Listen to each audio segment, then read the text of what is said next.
Good morning, everyone, and welcome to Connections. Today's virtual session will cover topics of tech innovation and new partnerships. Before we get started, I would like to mention what we have on the agenda today. First, I will give a short presentation on new value through technology, which will then lead into a panel discussion on driving more value for the smart home. At noon, we will have Mike Dooley, CEO and co-founder of Labrador Systems, to participate in a fireside chat with my colleague and VP of Business Development here at Park Associates, Jason Paris. Finally, we will close out today's session with another panel discussion on hardware as a service. Before we get started, I want to thank our sponsors. Thank you for bringing us all together. Connections is all about that, the connections we have between each other, between companies, and the connections between intersecting markets. This influential group of industry's players sponsoring our event is enabling us all to learn, network, and understand what the future holds for our industries we work in. Special thanks to Alarm.com, Calix, Cox Communities, F-Secure, Homebase, Plume, Airties, Bitdefenders, Johnson Controls, NICE, Notion, Rapid Response Monitoring, Resideo, Schneider Electric, Stratus, AmTrust Warranty and Specialty Risk, Gagion, Avani, Medea, Cooktop Safety, Iris, powered by Generali, and Assurant. Also, a special thank you to our industry supporters and media partners for this year's Connection event series. This will be our last Connections event for the year. I want to take a minute, though, to mention other upcoming events we will be hosting. In March, we will host a virtual event on new market segments. In May, we will be in person in our Dallas 3 Days Connection Conference. In July and October, we will host virtual events in new smart home services and state of the home security market. I hope you can join us for another year of Connections, in-person and virtual events for 2023. Finally, if this is your first time interacting with us, you should know that Park Associates is an independent market research firm that specializes in emerging consumer technology. You'll see some of our research throughout our sessions today. So please let us know if we can help guide your strategic decision-making and product planning in any way. I want to thank everyone for joining us today. I will be providing a short presentation going into our panel discussion on AI and video analytics and smart video devices. So let's go ahead and dive right in. For those who don't know me, my name is Ryan Hulla, and I'm an analyst on the smart home team here at Park Associates. For my presentation today, I will touch on topics of consumers' perceptions, adoptions, and purchase intentions of smart video devices, market drivers and barriers of adoption, consumers' interest in AI, and manufacturer trends. There are constant market pressures on home security players and smart safety device manufacturers to provide more value to the consumers while also generating new monthly revenue streams. These pressures have led to rapid device innovation, especially for video devices.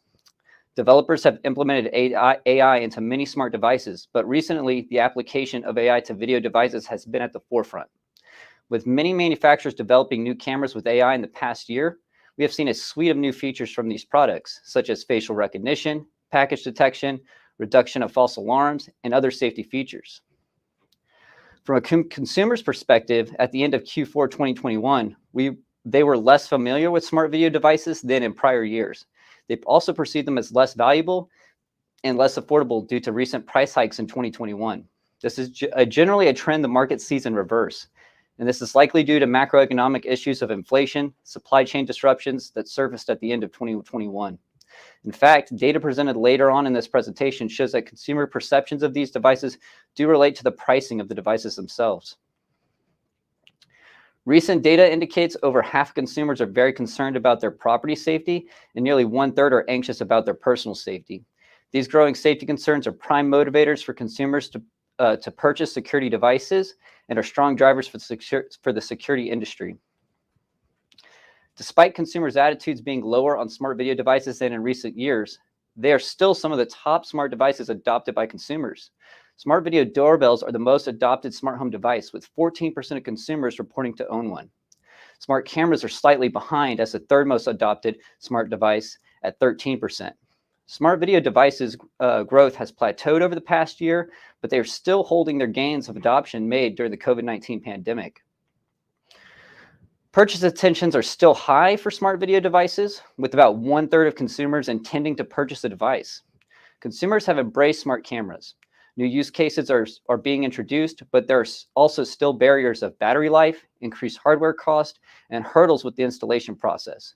Overall, with purchase intentions high, it's a good indicator that when consumers are not as financially strained, there will still be demand to adopt these devices. Nearly 1/3 of consumers report having increased anxiety about their safety. The rise in consumer anxiety is not unwarranted, as recent reports indicate crime rates are up in many metro areas. Package theft is also a problem more and more consumers are experiencing as e-commerce continues to grow. A huge consumer segment is searching for solutions to give them a peace of mind, whether it be a video doorbell, camera, smart lock, or an entire security system. As technology advances and is manufactured more efficiently, prices will naturally fall for these devices, which will allow more consumers to enter the market. But unfortunately, due to inflation and supply chain issues, we saw this trend starting to reverse in 2021 and continue an upward projection well into 2022. As inflation regresses back to normal rates and supply chain slowly catches up from the impact of the pandemic, we can expect prices of these devices to decrease, further increasing adoption. We are also currently seeing AI being implemented into most new cameras. It appears that the technology will be standard in most camera devices in the near future and provide a new monthly revenue stream for security providers. AI enhances the user experience of the product by helping the user identify important information to what is being detected, such as a package, pet, vehicle, or other people. And it helps reduce false alarms and useless notifications. Finally, the recent movement of big security players to enter the MDU and SMB markets will provide an entirely new market segment the industry can grow from. As mentioned earlier, barriers the industry should be aware of regarding smart video devices are consumers are holding their wallets tighter with the cost of living rising and inflation still high. The ability to spend money on non-essential products is limited among many consumer segments, and there is no indication when consumers can expect significant decreases in the cost of goods and services. In addition, the ongoing supply chain issues and inflation have impacted companies who have to charge more for their products as material and labor costs have increased. We could see product prices starting to increase in Q4 2021 and were reported even higher in July 2022. This is not a typical trend of technology products, indicating macroeconomic trends are impacting manufacturers as well as consumers. Also, should be considered there will always be a consumer segment that is very concerned about other companies having their personal data. And devices with facial recognition data will be some of the most difficult devices to market to such consumer segments. Overall, consumers, though, put a high evaluation on AI features for both smart cameras and video doorbells. Over 75% of consumers who intend to buy a smart video device report features such as detecting known people from strangers and objects, reducing false alarms, identifying security and safety-related sounds, and sending alerts when an object has been moved or removed as important. Consumers also want more automated access control of who has permission to enter their property. AI facial recognition provides such possible automation by not even requiring the user to open their phone to provide access to an approved family member, friend, or guest. Manufacturers have taken notice of consumers' demand for AI features. Such manufacturers have released new video products with enhanced intelligence to attract consumers. Vivint, Google, Nest, Wyze, Arlo, and Camera Eye are a few of these manufacturers that have implemented new AI into their products, which provide features such as illuminating intruders, video detection between people, pets, and packages, crash detection, detection of necessary pool maintenance or distressed swimmer, and discernment of situations that warrant recording and storing an event. The future of AI in video devices is promising. Once the economy starts to recover, prices of AI smart video devices should fall, allowing the adoption rate of these devices to continue to grow and giving greater opportunity to providers to earn monthly revenue. Consumer demand for AI implemented cameras will rise as e-commerce continues to grow. Park Associates data indicates 12% of internet households have experienced a package theft. With the e-commerce industry expected to grow in 5 to 10% in the next 5 years, that number is expected to increase. AI technology and cameras will be seen as a solution to warn users of packages delivered, detect a thief approaching the door, and allow access to delivery drivers to ensure safe package delivery. In addition, AI technology will provide consumers more safety by identifying if a known person or stranger is at the door, and help user experience of the product by reducing false alarms and non-important notifications. There will likely remain a minority segment of the population strongly resistant to AI camera adoption due to data concerns.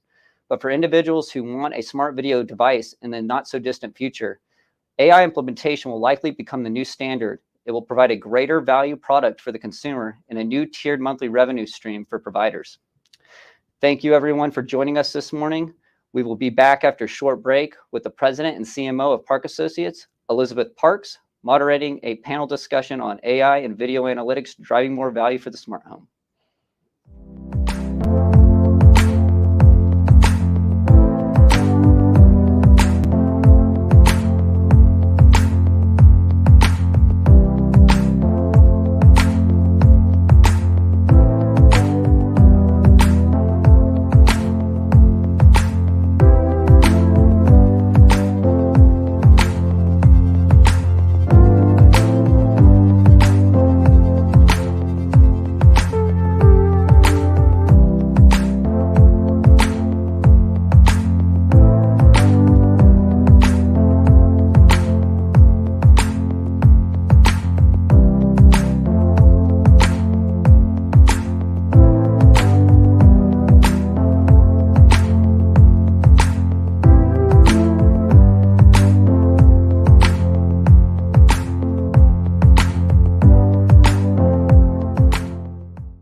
Welcome back. What an awesome presentation from Ryan. I'm so happy to be here. My name is Elizabeth Parks. I'm the president and CMO of Parks Associates. I always love to watch our data being presented, especially when there is so much happening right now in the smart home and security space. The traditional devices that have existed now have new technology being added, creating new value for consumers and businesses. We're also seeing how new applications are emerging, solving and creating more efficiencies around monitoring, notifications, and ultimately the experience. We have an amazing lineup today of industry leaders to talk more about the evolution of video analytics, especially the impact of AI and enhanced video capabilities. We're going to start with a quick round of introductions and then get into our Q&A about the pace of innovation, the role of privacy and security, go-to-market timelines and challenges, new applications, and the impact for both the consumer and businesses, how the user interface has changed over the years, along with consumer expectations, and finally, the big role of data in automating functions.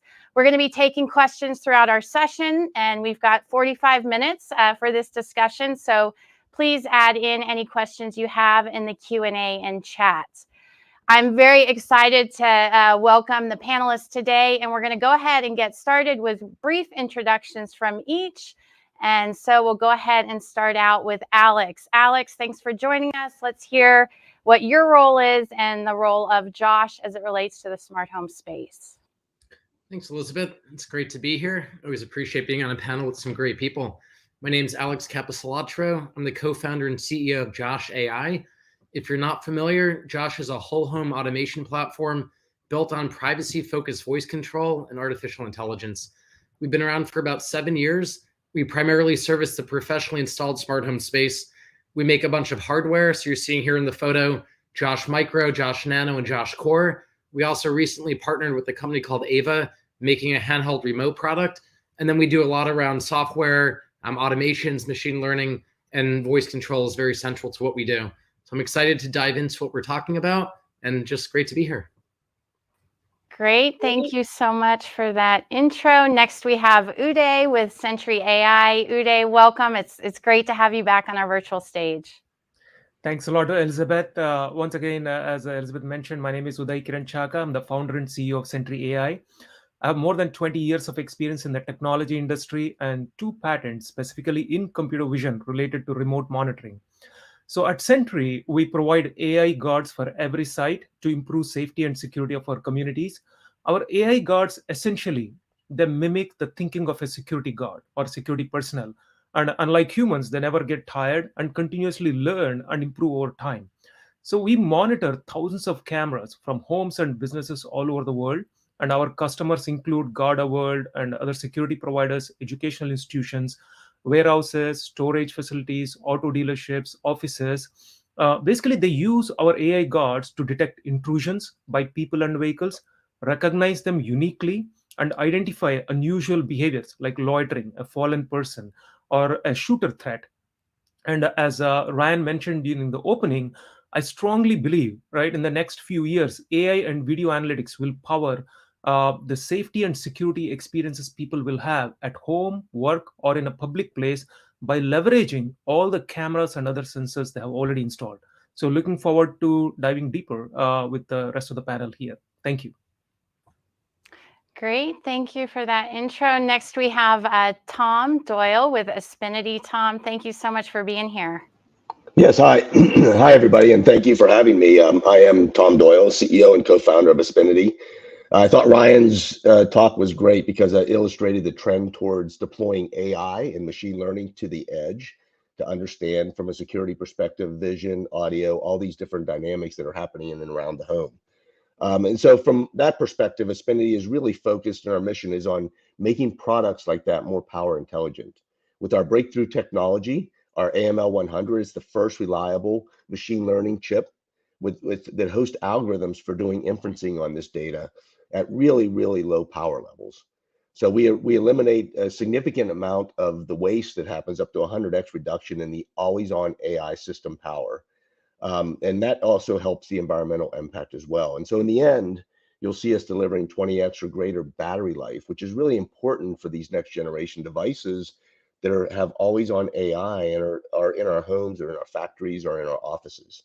So we support different algorithms from different ways to deploy power intelligence, from glass breaks, smoke alarms, tone detection, to water sensing, leak detection, voice and keyword detection, condition monitoring, fall detection, and on and on and on. Anything that you might think that you have to have always on monitoring in and around the home is something that we believe that we'll be able to provide power intelligence to. Thank you, and look forward to talking more. Great, thank you for that. And next we've got Todd Mosier, actually with Sensory, not Simply Safe, so apologies for that. Todd, welcome to our stage. Let's get an introduction from you and the role of Sensory. Sure, I started Sensory 27 years ago to enable people to communicate with products the same ways that we communicate with each other. So we're a technology development house. We've developed a whole suite of technologies. I'll briefly go through them.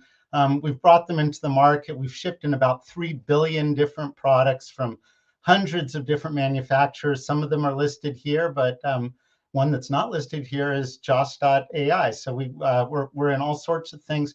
We provide speech technologies. We do wake words and speech to text. We can do biometrics, both face and voice-based biometrics. We have a whole suite even within those segments, like we can do text-dependent or independent voice biometrics. We have both on-device and cloud solutions, and we can do tiny little models on device and then revalidate in the cloud. So a lot of different kind of connected or disconnected or sometimes connected solutions.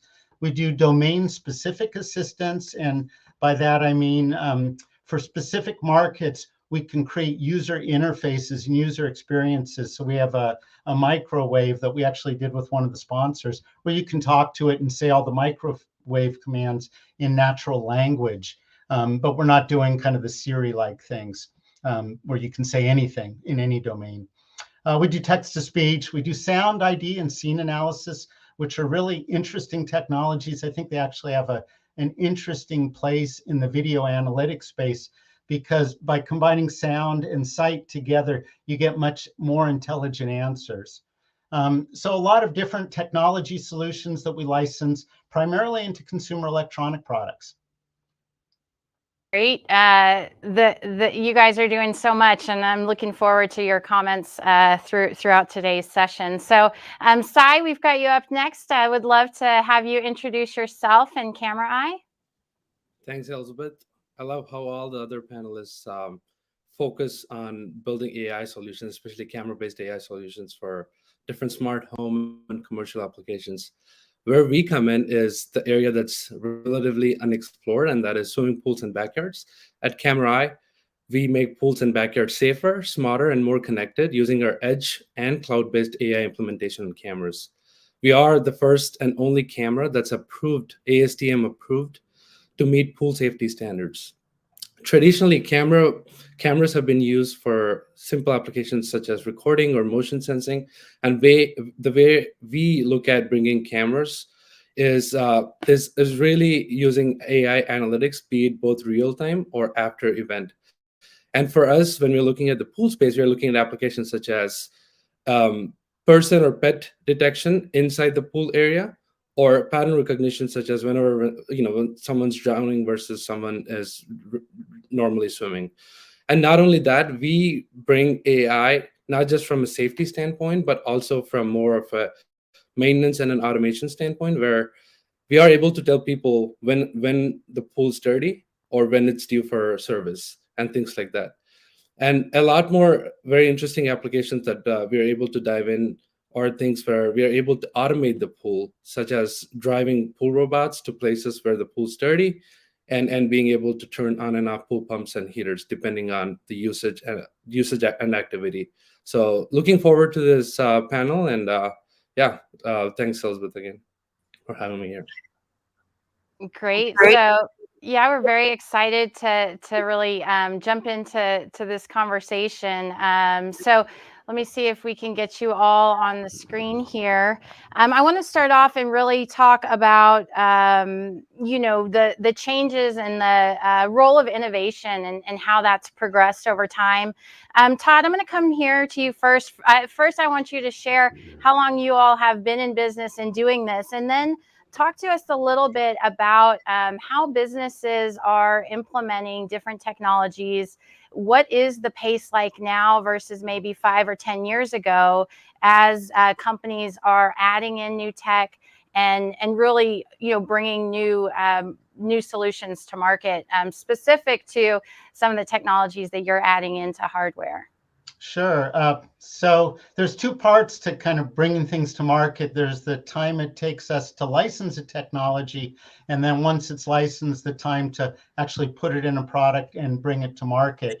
I would say the time to license has grown substantially in the last couple of years with the stock market crashes and whatnot. We're seeing companies getting a lot more conservative in their spending. And so the time to license has grown, but a lot varies from market to market. So for example, when we first rolled out our technologies in toys, the toy industry just jumped on it and immediately started doing designs. When we brought our technology into mobile phones, we introduced the concept of wake words. We did the first Hey Siri, we did the first Hey Cortana, and the first Hey Google wake words. And it took about 2 years before Motorola rolled out, or Motorola licensed our OK Google wake word for their Motorola phones. They called it Moto Voice. And likewise, Samsung took a couple of years before they did the Hey Galaxy. So that was kind of the time to license side of things, which varies a lot. There certainly is a herd mentality. And a lot of times the herd in the mobile space follows Apple, but even outside of mobile phones, people seem to follow Apple. So when Apple rolled out Face ID, for example, we were out pitching the same concept to the Android community for years, and nobody licensed it. Then as soon as Apple rolled it out, we immediately saw our technology go to market. So a lot depends on the macroeconomic environment, the industry that we're talking about, what Apple and other kind of movers and shakers are doing.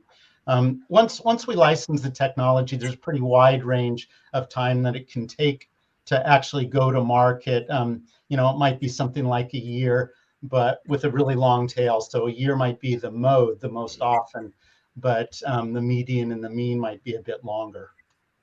Yeah, really, really interesting comments, particularly around some of these very large players, the tech giants getting involved in the game. And I think that's really important to note as we think about the smart home space and the connected home. There's other factors too, especially in the sense of the available data that we now have. We've been talking about big data for over a decade, and we're going to get to that a little bit later. But I would like to hone in on this idea of real-time data and where that intersection is coming in with new product technologies, and then the monitoring and notifications that can come with that. So Tom, I want to go over to you here in terms of if you can share some of the things that you've been doing as it relates to real-time data and how this has changed over time, where we are now with this reality of really monitoring things as they're happening in time. Yeah, it's absolutely a big change that's happened over the last decade, right? So we have tremendous amount of data that's in the environment that we're trying to monitor. Let's take the home, for instance. There's visual data, there's audio data, there's other types of things that we want to look at and understand and gather insights from. And so it's really important that you understand the relevancy of the data as soon as possible, and it's the most natural environment. And that's really what we focus on at Aspinity. So when you think about the sound data, the video data, the field of view data, think about it from the aspect of that data is all natively analog information. It's very messy. And the paradigms of the past would take that data, digitize it, send it to the cloud, do some analysis in the cloud. That still works today, but what we find ourselves doing is sending a lot of that real-time data up to the cloud and finding out later, right, that there's nothing relevant there, or in some cases even latency for when there is something that's happening. And so it's really important to understand at the edge itself, at the infancy of the data, the audio data, the video data, whether there's something there or not. And that's exactly why when we talk about deploying AI algorithms, machine learning algorithms, we want to deploy them right there at the real-time data. The other aspect of that that's really important is it's always on data. So you can't take a break from processing and running an AI algorithm. And so, that's the other key aspect to this is we have to have always on AI systems running at the infancy of the data. And from there, the whole system becomes more efficient and more, lower latency, lower false alarms, right? Things of that nature that really have a huge cost, not only from power, but even in monetary, if you're calling authorities or somebody to come out and find out what's happening in your home. Yeah, absolutely. Huge implications in terms of, what can happen with information that you've got on hand. I want to go to Uday next, but I want to see, does anybody else have any comments specific to real-time data? We are going to be talking about false alarms and the ability to identify objects. But before we go there, I know this is a hot topic. So anybody else who wants to comment on real-time data? Alex, go ahead, please. Yeah, I'll just jump in briefly. So we started the company really focused on voice control, which was a lot of control when you want it. Turn on the lights now, open the shades now. But what we're seeing is there's a lot more of a need and a demand to schedule things by voice. So at 6 p.m., open the shades. At 7 a.m., run my good morning scene. What we're beginning to do, though, is to really tie into a lot of sensors and a lot of these kind of real-time data opportunities with voice commands. So the examples include things like saying, next time I'm in the kitchen, remind me to feed the dog. And so when you go in the kitchen through a camera or motion sensor, that tells the system, oh, someone's here, let me trigger this reminder, and it makes that announcement. All of this is possible, except if the data doesn't happen in real time, you start to have problems, right? This only works if the camera data or the motion sensor immediately detects the person, sends the alert out, and the announcement gets made all within less than a second.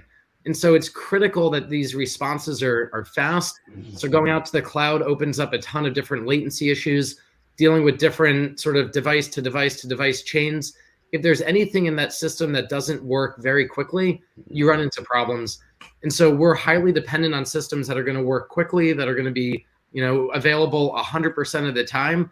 And this is where all sorts of cloud server issues and different sort of device-to-device connections are potential pitfalls. But I will say, all that aside, it's pretty amazing what works right now. I mean, I'm using this stuff day in and day out. And at 7 a.m., when my shades open up to start my day, I look at my clock and it hits 7 a.m. within a second. Like, it's pretty amazing how good this stuff is already. Yeah, the technology advancements for sure. It changes the whole experience. So, Sai, go ahead. Yeah, I'd like to piggyback on what Tom and Alex said. The importance of time criticality when it comes to, especially safety applications or anything that has to do with alerts or alarms. So for us, the way we look at it is there's a whole bunch of time critical applications that require that very low latency, which obviously will require us to run the AI or ML algorithms on the edge, which is right on the camera. But there are also other applications, and I'm going to go wear my little pool hat here and say things like pool service. We're able to actually detect if there's a person just walking around the water or the pool, or if they're actually servicing or cleaning the pool. There are things like that are really post-event analytics kind of style data. And that doesn't necessarily happen on the edge device. And the reason is because there's a trade-off, right? You can't really run all these AI models on the edge device because there's the power issue, there's the cost issue of the edge, the GPU chip or whatnot. So, I would like to re-emphasize the importance of running edge-based algorithms, AI algorithms. But at the same time, the beauty is you can carry forward some of the stuff that's not time critical and run it on cloud. And derive value for the users out of it. So, go ahead, Todd. Yeah, absolutely. I mean, really, really good points, particularly as they relate to safety and security. And I think, Uday, this is a great time to bring you in and share a little bit more about these technologies that can identify things very specifically, and then how that impacts the response times and that real-time notification that we're talking about. No, absolutely. I think there's a broad consensus, right, on this panel that the real-time monitoring is an absolute must right now, right? What happens on the edge versus cloud, it depends on the architecture, bandwidth, and all. But that's absolutely the game changer, actually, from my perspective in the security and safety industry, right? It's probably good to see what led us here, or how it evolved. So back in the days when the cameras were just introduced, the video tech was all about finding some change on the camera and bringing it to the attention of the humans, right? So that's a homeowner or a security professional. Then we moved to the next stage where said, at least there's some significant change, alert me. The problem was that it became like a boy crying wolf, right? Too many false alarms, and that really eroded trust in the system. And that's what I think a lot of other panelists alluded to. The big difference and change has been the success of deep learning AI algorithms. And that completely changed it. Like now you're able to identify people, vehicles, pets, common objects very, very accurately, right? Almost with the false positive rate below 1% in many cases. And that completely changed, how usable these systems will become. Right. So with many of our customers now, we are able to achieve this 99% accuracy. And so when someone, whether it's the homeowner, it's a business owner, or if it's a security guard, they receive an alarm, they actually pay attention. Right. So that's the big change that has happened, and that has completely reduced this whole false alarm problem. And the system has become more usable. And the big transformation was the improvement in these computer vision AI algorithms that improved the accuracy on one side. And also, as others alluded, the models themselves have become small enough that you can package them into very tiny processors, and you can bring the cost efficiencies to solve this problem at a very wide scale. So I definitely see this as the game changer in enabling this whole real-time monitoring of our premises. Yeah, absolutely. So there's no doubt here that the power of technology is absolutely at play in terms of the applications and really what can happen as a result. So Todd, I want to see if you had any comments on this. Yeah, I've got lots of comments. And one thing that occurred to me in this whole discussion is the whole bandwidth issue when we talk about the edge versus the cloud. And it's especially important when we talk about video, because there just isn't enough bandwidth for all the cameras that are already deployed to be constantly streaming for analysis.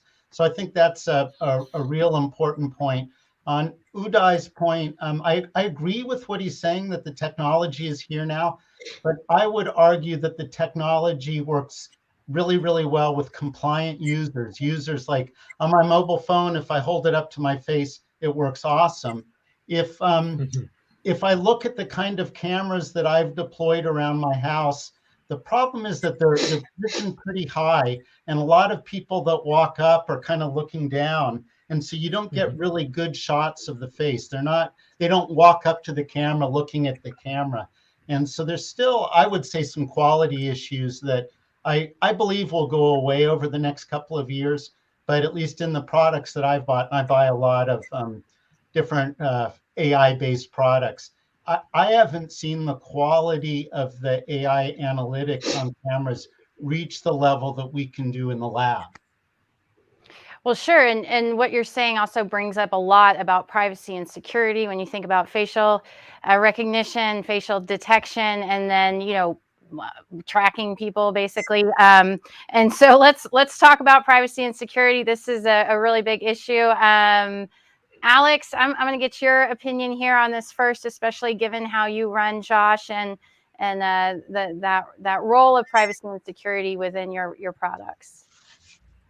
Sure. I mean, we can spend hours talking about this, so I'll give some quick thoughts, but happy to go in whatever direction makes sense. So first and foremost, we consider Josh a privacy company. We're putting products in people's bedrooms, their home offices, their bathrooms.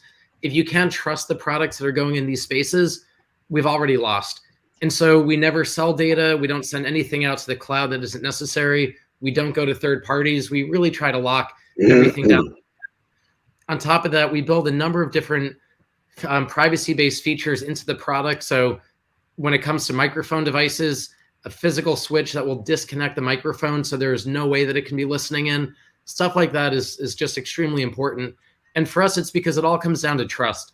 Once you erode the trust of the consumer, everything else is lost. And I think this might be one of the number one issues that we face in the smart home. We see it all the time. Elizabeth, I'm sure you have exact stats on this. People want voice control. They want smart home, but they don't trust some of the products that are out there. They're worried about who's listening in, where's that data going. And so I think we as an industry need to make sure that we do the best we can do with our products. We educate the market as best we can. And when they're bad apples, I think we have to call that out, because we can't let one bad product ruin the entire industry for the rest of us. Yeah, absolutely. Such important points, particularly as we think about partnerships and integration between different products and services and the implications there. I want to see, Uday, give me just a second. I want to see, Tom, did you have any specific comments on privacy security you want to add in here? And then Uday will come to you next. I mean, absolutely. Definitely agree with what Alex said. I mean, it's so important, and from a consumer perspective, you know, to kind of control. They want to be able to have all these capabilities in their home, in the factory, but they don't want, you know, everything going to the cloud, which again makes it so much more important to understand, analyze the data at the edge, right?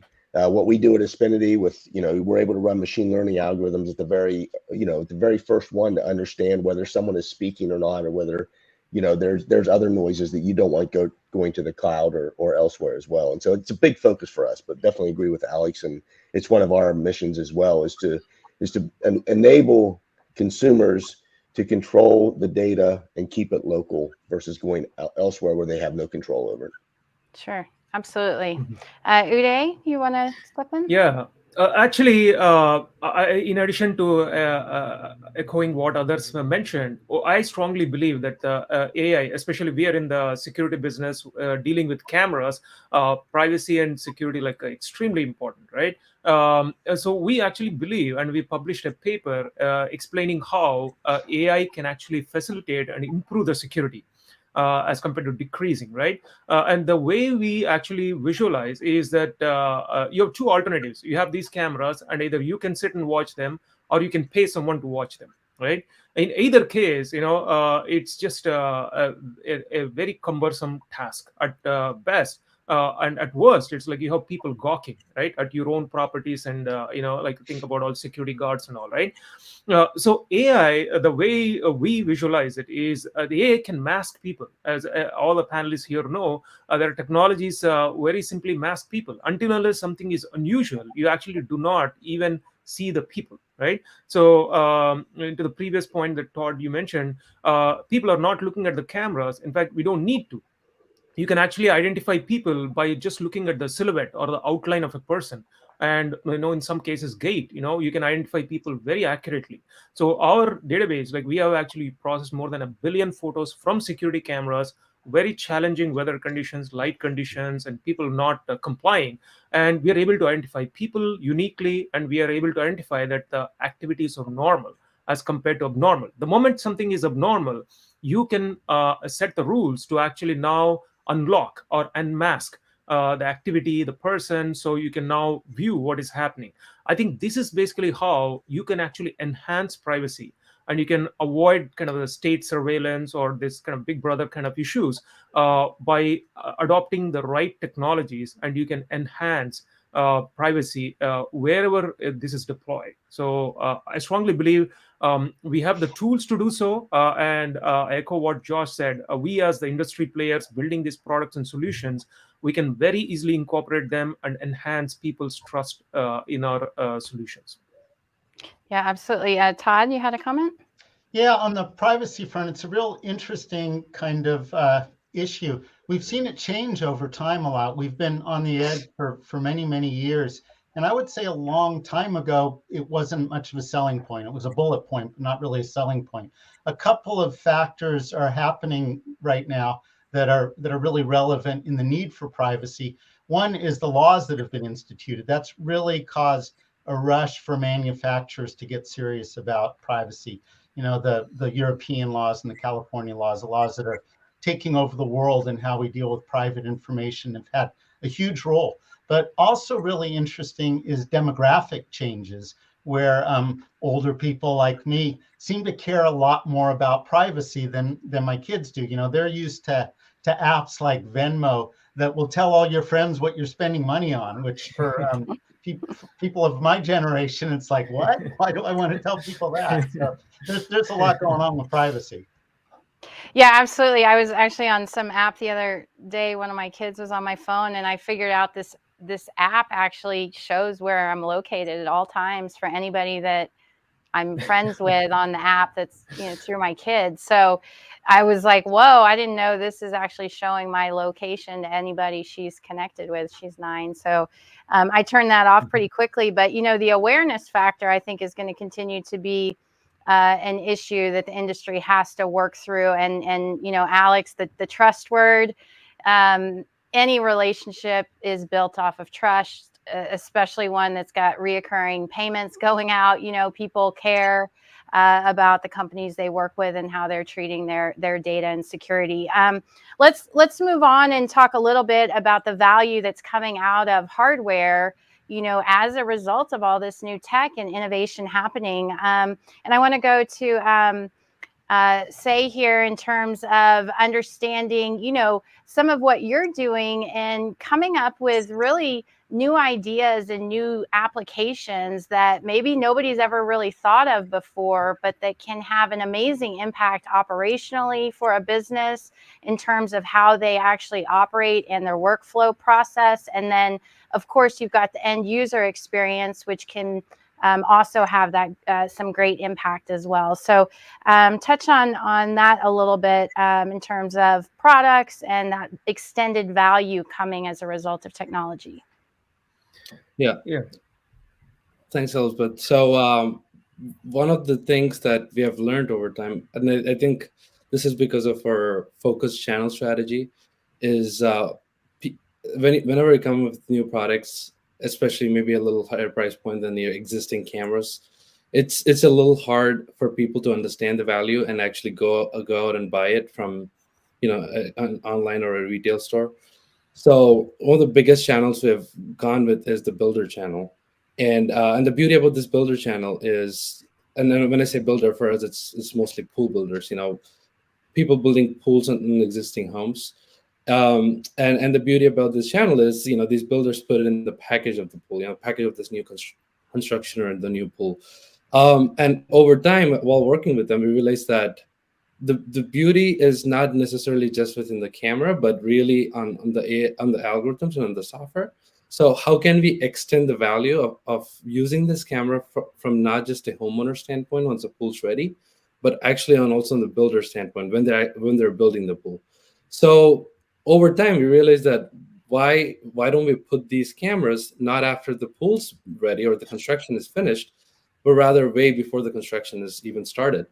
And with that, and we'll touch, we had this discussion on privacy. So this kind of ties back with, you know, the builder and the homeowner privacy. So the idea we started was why don't the builder have access to the camera while the construction is on, and AI system can actually give them analytics on if the project is being delayed by several days, if people are coming in and actually working on that particular day, and all these things. And this is very important for builders who are doing hundreds and thousands of projects, hundreds of thousands of pools. So now they're looking at a dashboard, which kind of tells them what exactly is happening, and, you know, this big like kind of a status update on your hundreds or thousands of projects. Once that is done, they simply, you know, get rid of access of the builder, and then it simply translates to the homeowner. And it all ties back to who owns this data and who owns the system. And for us, it's always the homeowner. So at any given point, if the homeowner doesn't want to give this access to the builder, they can actually revoke access. So ownership and data is owned by the by the homeowner. It's up to them if they want to give access to others. And in our case, it's always the case that they give access to the builder. So again, enabling value to different people in the chain using AI and not necessarily just the hardware is key. Sure, and what you're talking about is combining all sorts of different sets of data, bringing it all together, and then spitting it back out with really valuable information and that you can charge for, right? Because all of the things we're talking about, this added tech into hardware, is enabling new services pretty much, everywhere, and that is where that reoccurring revenue model is highlighted within the smart home, connected home, multifamily, even in the SMB space. We've seen private equity and VC really jump in these areas of the consumer space, and it really is all about reoccurring revenue. So, Alex, I want to go to you real quickly and see if you can touch upon some of the things that Josh has done in the past year, maybe to actualize some of this. The revenue and services, maybe some of the challenges you faced and successes. And then the next topic, I really want to talk about batteries and, lifetime value. So Tom, you're going to be commenting next about battery life. Cool. So yeah, when it comes to the recurring revenue side, this is definitely something that's still, we're learning a lot. I don't think anyone's quite figured out the perfect answer, but we've been at it now for about 7 years. So when we started the company, we said, if we just sell hardware, we're going to be in the same place that companies like Chamberlain and Sonos and others have been in, where we spend a lot of money and a lot of resources on the cloud support, the servers, pushing updates, especially as an AI company, a lot of the values and features that don't yet exist, but we're going to push them out. And so we decided to build a model that basically said, let's lower the hardware cost. Let's not worry about making a ton of margin there, but let's try to figure out a way to move some of the revenue over into a subscription model. When we began, we found that RMR, monthly recurring revenue, was a harder ask. This was, 7 years ago. So we proposed a few different options. You could basically buy an annual subscription, a 5-year subscription, or a lifetime subscription. And depending on the budgets, we have clients who'll buy, any of those 3 options. We definitely see a lot of the 5-year, which is kind of the set it and forget it limit, and then quite a few of the lifetime.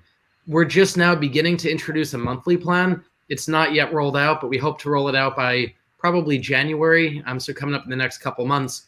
But the idea is that through products like Peloton and more streaming like Netflix and Spotify, we think people are seeing more value and more of just this understanding that if you're getting value that's ongoing, paying a subscription fee is going to make sense.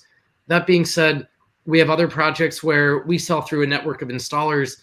Installers will tell us they don't even tell the client about the subscription cost. They roll it into labor. They increase the hardware because they're reselling the product, because it is still very difficult for certain clients to understand, why am I paying? They're used to, you're basically getting what feels like a free service through a lot of Google, Amazon, Apple, different products.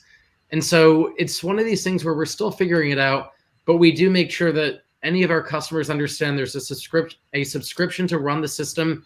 And then it's on us to make sure that we're providing ongoing value, so they don't feel like they just paid for a piece of hardware and now why are they continuing to pay? But they're getting software updates where it's security, it's push notifications, it's new upgrades, it's entertainment, all these different values that allow them to feel like it's worth what they're paying for. But I will say we're watching closely to see what others are doing, because I don't think any of us have really figured out, how do we scale this in a way that works for all the customers out there? Yeah, absolutely. Lots of really, really good points there. And interesting, I just got a new Samsung TV in my house. It's one of the picture frame TVs. And so then I bought the $5 a month art subscription, right? So now the Samsung TV is charging me $5, but I've got amazing artwork showing up on my TV. I absolutely love it. So, coming up with new ways to add, it's really a lot of stickiness there that comes into play too, when you get that engagement, and then the consumer really loves you because they're, constantly interacting with that product. Tom, tell us about battery life and how, products are changing and what the implications are when we think about lifetime value, ease of installation, and then products maintaining, that they work. Yeah, absolutely. And the trend will continue in the positive direction if we can help I consumers think you might be deploy. frozen. Oh, am I? Uh, Can you hear me? Oh, everybody is. Okay. Can you hear me okay. now? Yep, So, I can hear you yeah, now. We just had a little blip there, but we can hear you. yeah, everything we talked about, and that trend of people deploying devices in the home is going to continue, but they have to be wireless. They have to be battery operated. Deployment is everything. Ease of use and ease of deployment is everything. And so that's really, and then at the same time, we're talking about moving these AI capabilities down into the very edge. And so those kind of things go in the opposite direction. And that's why, we need new technologies such as what we're doing with analog machine learning, where we can understand the data and then go to the higher order, eventually send it to the cloud. Back to what Todd said, right? It's absolutely correct. We don't want to send a lot of high bandwidth data to the cloud anymore. We don't even want to operate on that data locally in a digital world until we know that there's relevant data there. That's kind of the pecking order. I want to know there's movement before I process any vision. I want to know that someone's speaking before I look for a wake word. I want to understand the data, and that's what we do before I process it and waste energy. And that's how you really decrease that always on battery power, and you can extend the battery life, which is, again, the bane of everybody out there deploying these devices, is they want those devices to last on battery for years. Yeah, absolutely. Really good points. Well, it's amazing how quickly time can go by. And I think I always have a lot of topics I want to get through that maybe doesn't always happen. But so we're going to get to our end question here, where I want to see if you all can take 60 seconds and tell us what you think is going to change here in the next year to come as it relates to these different technologies being incorporated and the reality of the market moving forward. And so, Sai, let's start with you, and then Alex will come to you afterwards, Uday, Todd, and we'll end with Tom. Yeah, thanks, Elizabeth. So one of the things I have really appreciated in the last 4 or 5 years, is this notion of using cameras has become such a common thing. Like, people used to worry about privacy. People used to worry about, whether or not they really need these cameras for whatever reasons. But now it has become, almost a common practice. And with that being said, there's been this problem of false alarms all the time, and because not all the systems use the same exact kind of technology for sensing. So the notion of using cameras just as sensors or motion sensors or recording devices, I think, will go away in the next few years to come, and people will start looking at more value from all these cameras, and try looking at things like, we've been talking about in this panel, things like shape recognition. If someone's stealing my package, if someone's in the water, when it comes to camera eye, or if the pet is actually running around where it's not supposed to be. And also after event analytics, it's not, it's another important thing, being able to look back and say, hey, this is kind of how I use my system. This is how I use how many people came in. I saw this really cool little plot, I think, from Parks Associates, where they looked at the doorbell data, and there's this huge spike that came on the Halloween day. All these people knocking doors for trick-or-treating. So all this will become very interesting, and people will like to get more access to this. And one last thing is, I think, the concept of interoperability, automation, and smart products. So yes, the camera at the end of the day is a sensor. It can do a lot of things by itself, but the real value of this will become when it will start driving other things. We've seen iRobot. Our little camera on the iRobot can do wonders on the robot. And for us, I think it's the pool robots, and how AI and sensing can start driving these pool robots and other pool equipment. So I think automation will become a big thing when it comes to video and AI.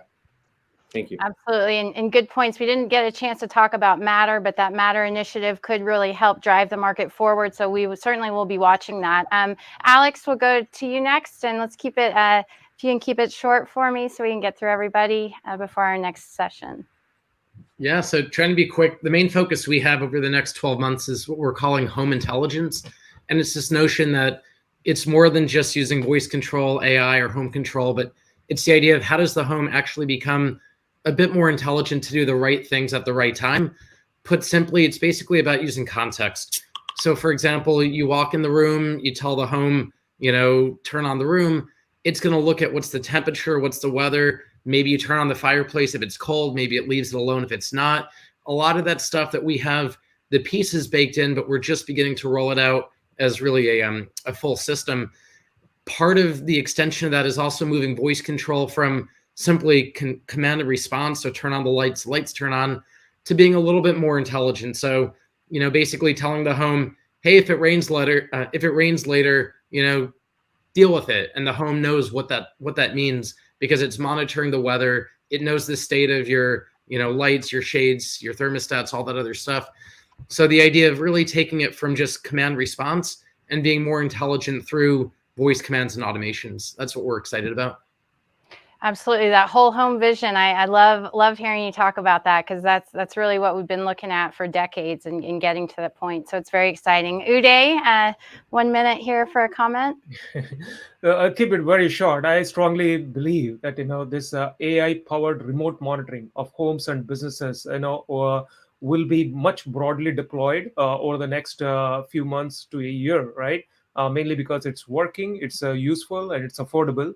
And I think we will see that broad adoption, including, our house speaker. Will hopefully all of the homes will be monitored real time, and we prevent, bad things from happening.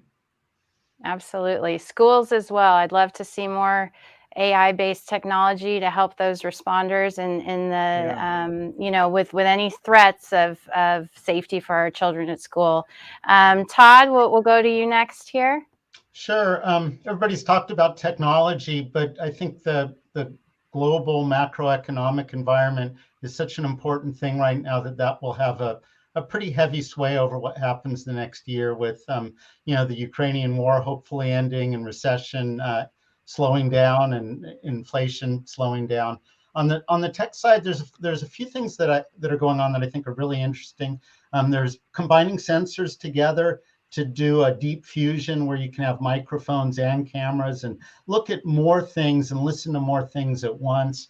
There's unsupervised learning where we can actually take data and learn from it, even if the data isn't labeled.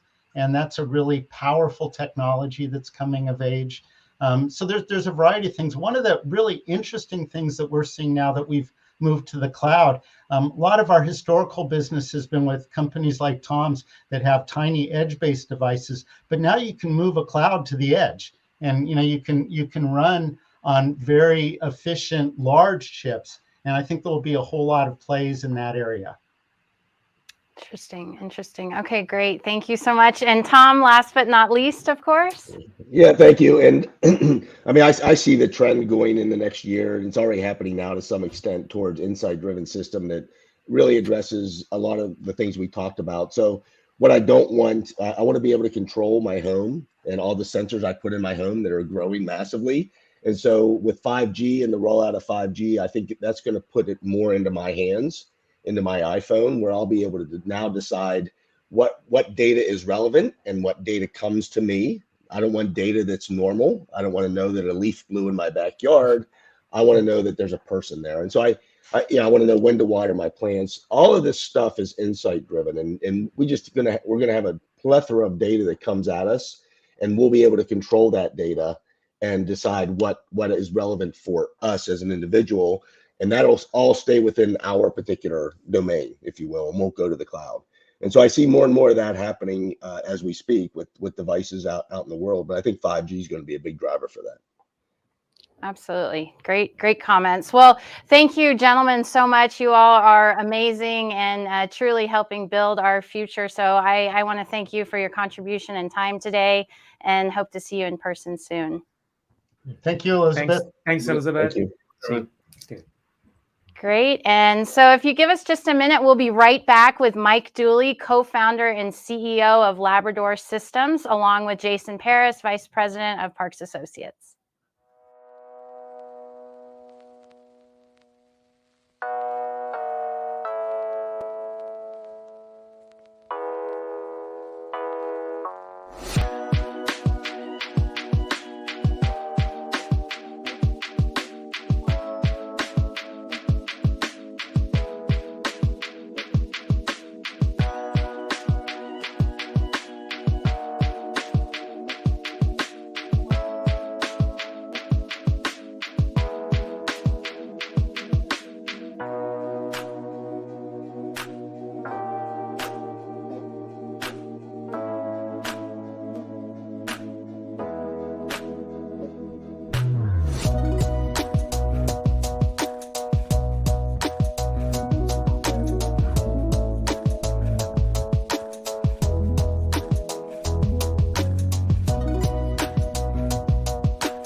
Hi, and welcome back, and thank you for that great session moderated by Elizabeth Parks.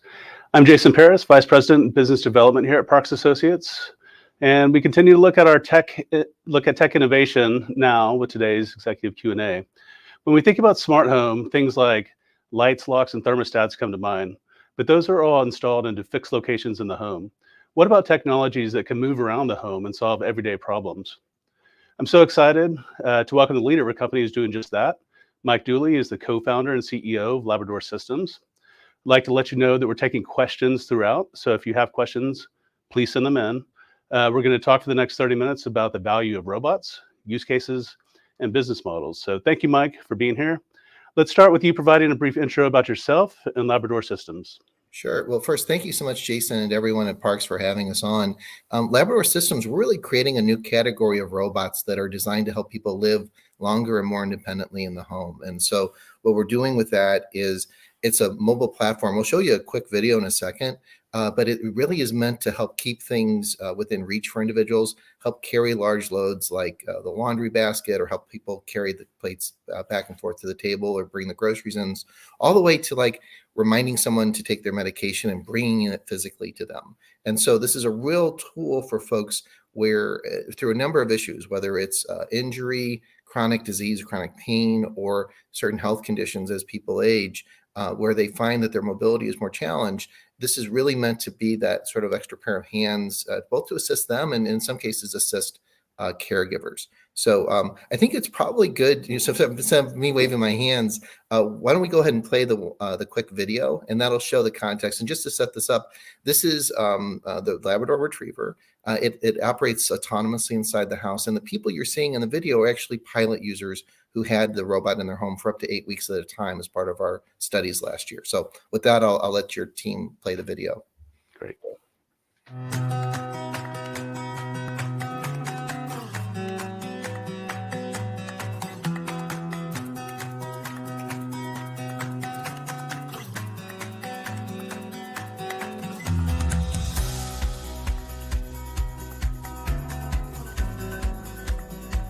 The Retriever, that's my right-hand buddy. It was like regaining that whole right side again. It's my aide, it's my assistant, and the robot lightens the load for me. It's like having a second person in the house. It helps that much. The independence and the freedom of doing it, not having to feel that you're somebody's burden. The robot gave all that back.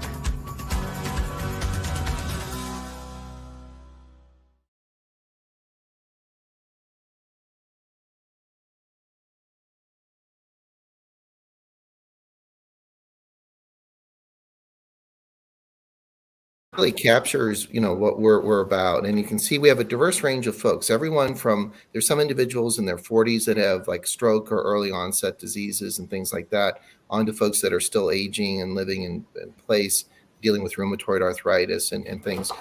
Just a lot of problems where individuals start, where gravity gets heavier for folks for a number of reasons.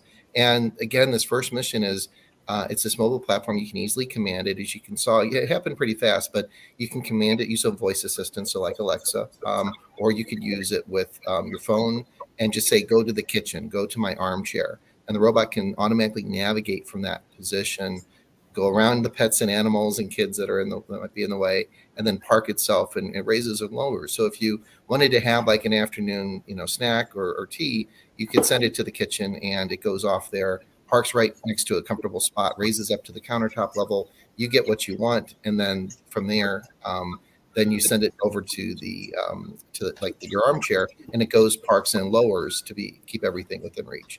So it's a new type of product. Traditionally people think about these robots in warehouses. Sometimes you're seeing them in more commercial environments.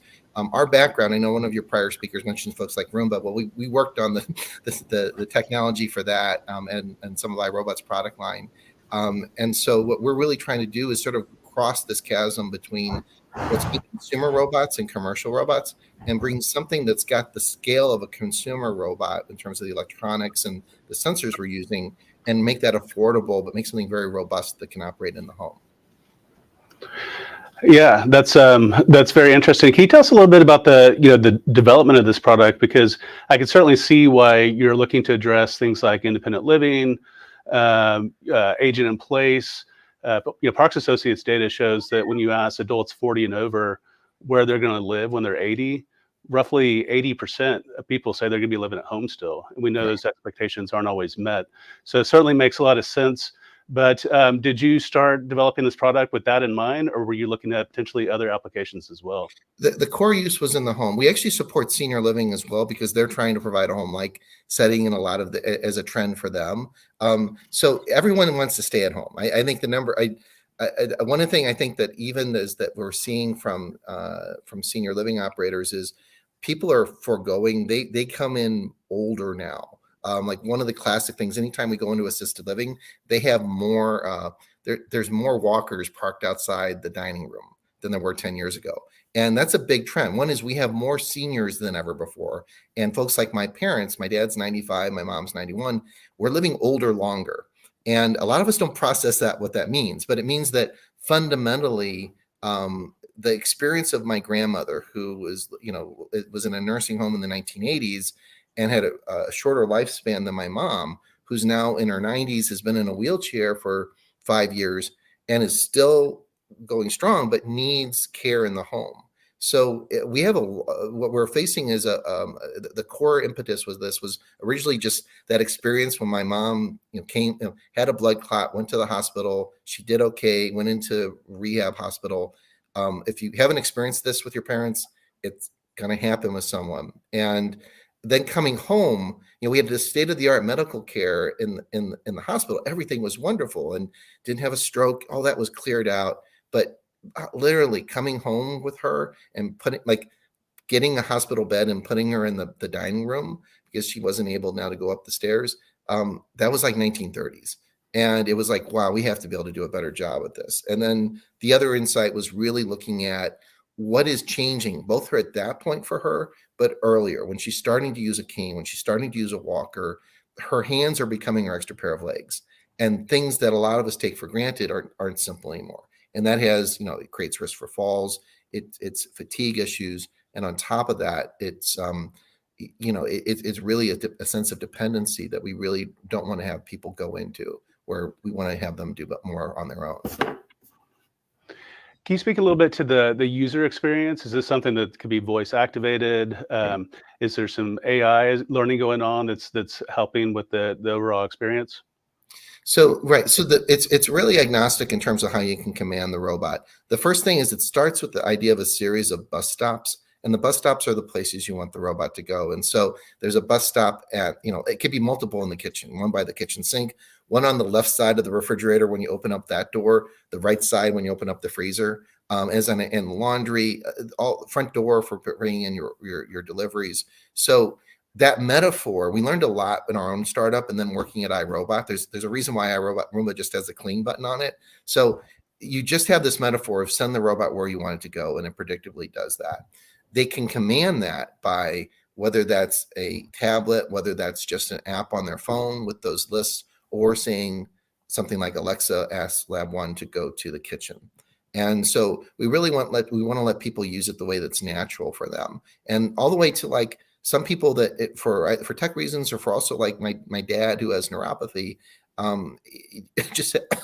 having a simple button that he can click that's glued to his armchair. You're talking about like battery powered devices, a simple Bluetooth or wireless button that automatically brings the robot to that location, just whatever works for folks. But we get really high usage.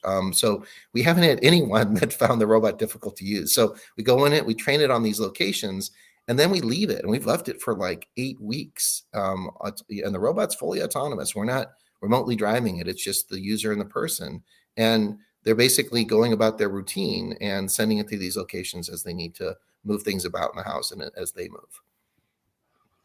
I know it's early days, and you're still trying things out with actual consumers. But let's talk about money. How does this work? Is this a one-time purchase? Is this some sort of recurring? How do you see this working? Recurring revenue, insurance. There's a lot of different things that could come into play. Oh, it's incredibly simple in the United States how we reimburse things. No, so it's hardware as a service or robot as a service is the primary model where people can get the product on a subscription. We just announced a set of B2B customers, so we're sort of over engineering the product so that it's very much commercial grade, and then we will be doing select tests into like B2C into the home. But we're really looking at both care in the home where there's paid care. So for instance, one of our partners is OnLock, which is a PACE service provider. PACE is a solution that's available to Medicaid patients who are nursing home eligible that helps them stay in their home and stay in their community. And so OnLock is actually, I think, one of the first PACE operators in the country. And they were in our pilot studies, and they're one of the folks that are signing on. So people in the city of San Francisco and in some of the other counties there, those clients will have, the plan is those clients will have the ability to have it in there to help them live more independently. On the flip side, then we're talking about folks where it's being available as part of like paid private duty care. So we have another partner called the Perfect Companion, which is in Phoenix area and also in Columbus, where that's the premium concierge care. If you want to give best in class service for your mom, you go to them, and they're going to be having the robot available as a service for their clients. And then we're also in senior living with some leading providers in that space. There's Masonic Homes of California and Western Homes out of Iowa, Escatan, just a number of them, where it's supporting individuals and the staff inside more home-like residential settings, I would call them. Yeah, the exciting new partnerships, and kind of, looking forward, are there other types of companies that are kind of a good fit for partnerships? Yeah, I mean, I think we're looking at a host of them. I think the current ones is we're going to be focusing heavily on, basically managed care or capitated health plans, because that's where those providers they basically have the incentive to try to look at the whole quality of life as it impacts quality of health. And so that's where we're first looking at it, because it provides a chance where there's funding that those organizations have the discretion to use it. We're also looking at hospital systems and HMOs, where again, they're sort of like, you have this thing, like exactly as I said with my mom, someone just had surgery and they're discharged, and you're hitting this issue of what are the risks for them for readmission, which are really expensive. And so what is it that you can do to amplify the home health experience by having the robot both, extend the impact of the caregiver for the long hours of the day that they're not available, give you a sense of the activity that's going on, and really become a platform. Like our vision is, I know a lot of the folks were talking about all these things with batteries that go around the house. Well, we have an infinite battery supply. The robot can go and always recharge, and we can move the robot within reason anywhere within the home on that level. And so one of the things that we do is we get scale. We get the idea that, well, we already have cameras, we already have computers, we already have Wi-Fi. We probably, for some certain applications, will have mobile connectivity as a backup. And so rather than worrying about all those as an ecosystem of devices, can you start consolidating that and both saving costs, but also making that application more robust, because you can bring the sensors to where the person is. Do you have any idea how long it'll be before you're going direct to consumer? I have a colleague who saw the video and said, "That's cool. Where can I get one?"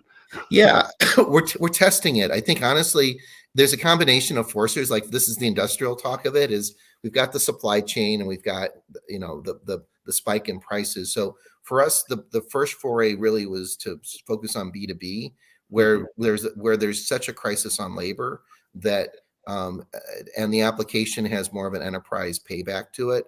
So that's the first level. With that, that's enabling us to get into production and then do tests. So that video you saw is actually from YouTube and Facebook, and we're testing offers with people to see, who can sign up for like a limited market test that we will be doing. So it's a transition. We will be having this all started with testing in homes and recruiting individuals, and we see, like, it's interesting to see who responds. So definitely folks that have a parent or themselves with one of these issues, but we also hear the comment, like, as this would come down in price, moms that are on their second kid and holding one while trying to diaper the other, they could definitely use an extra pair of hands too. So our vision really is to try to like bring this to scale so that it does come down to the much more consumer electronic pricing model where it's accessible as much as possible for people.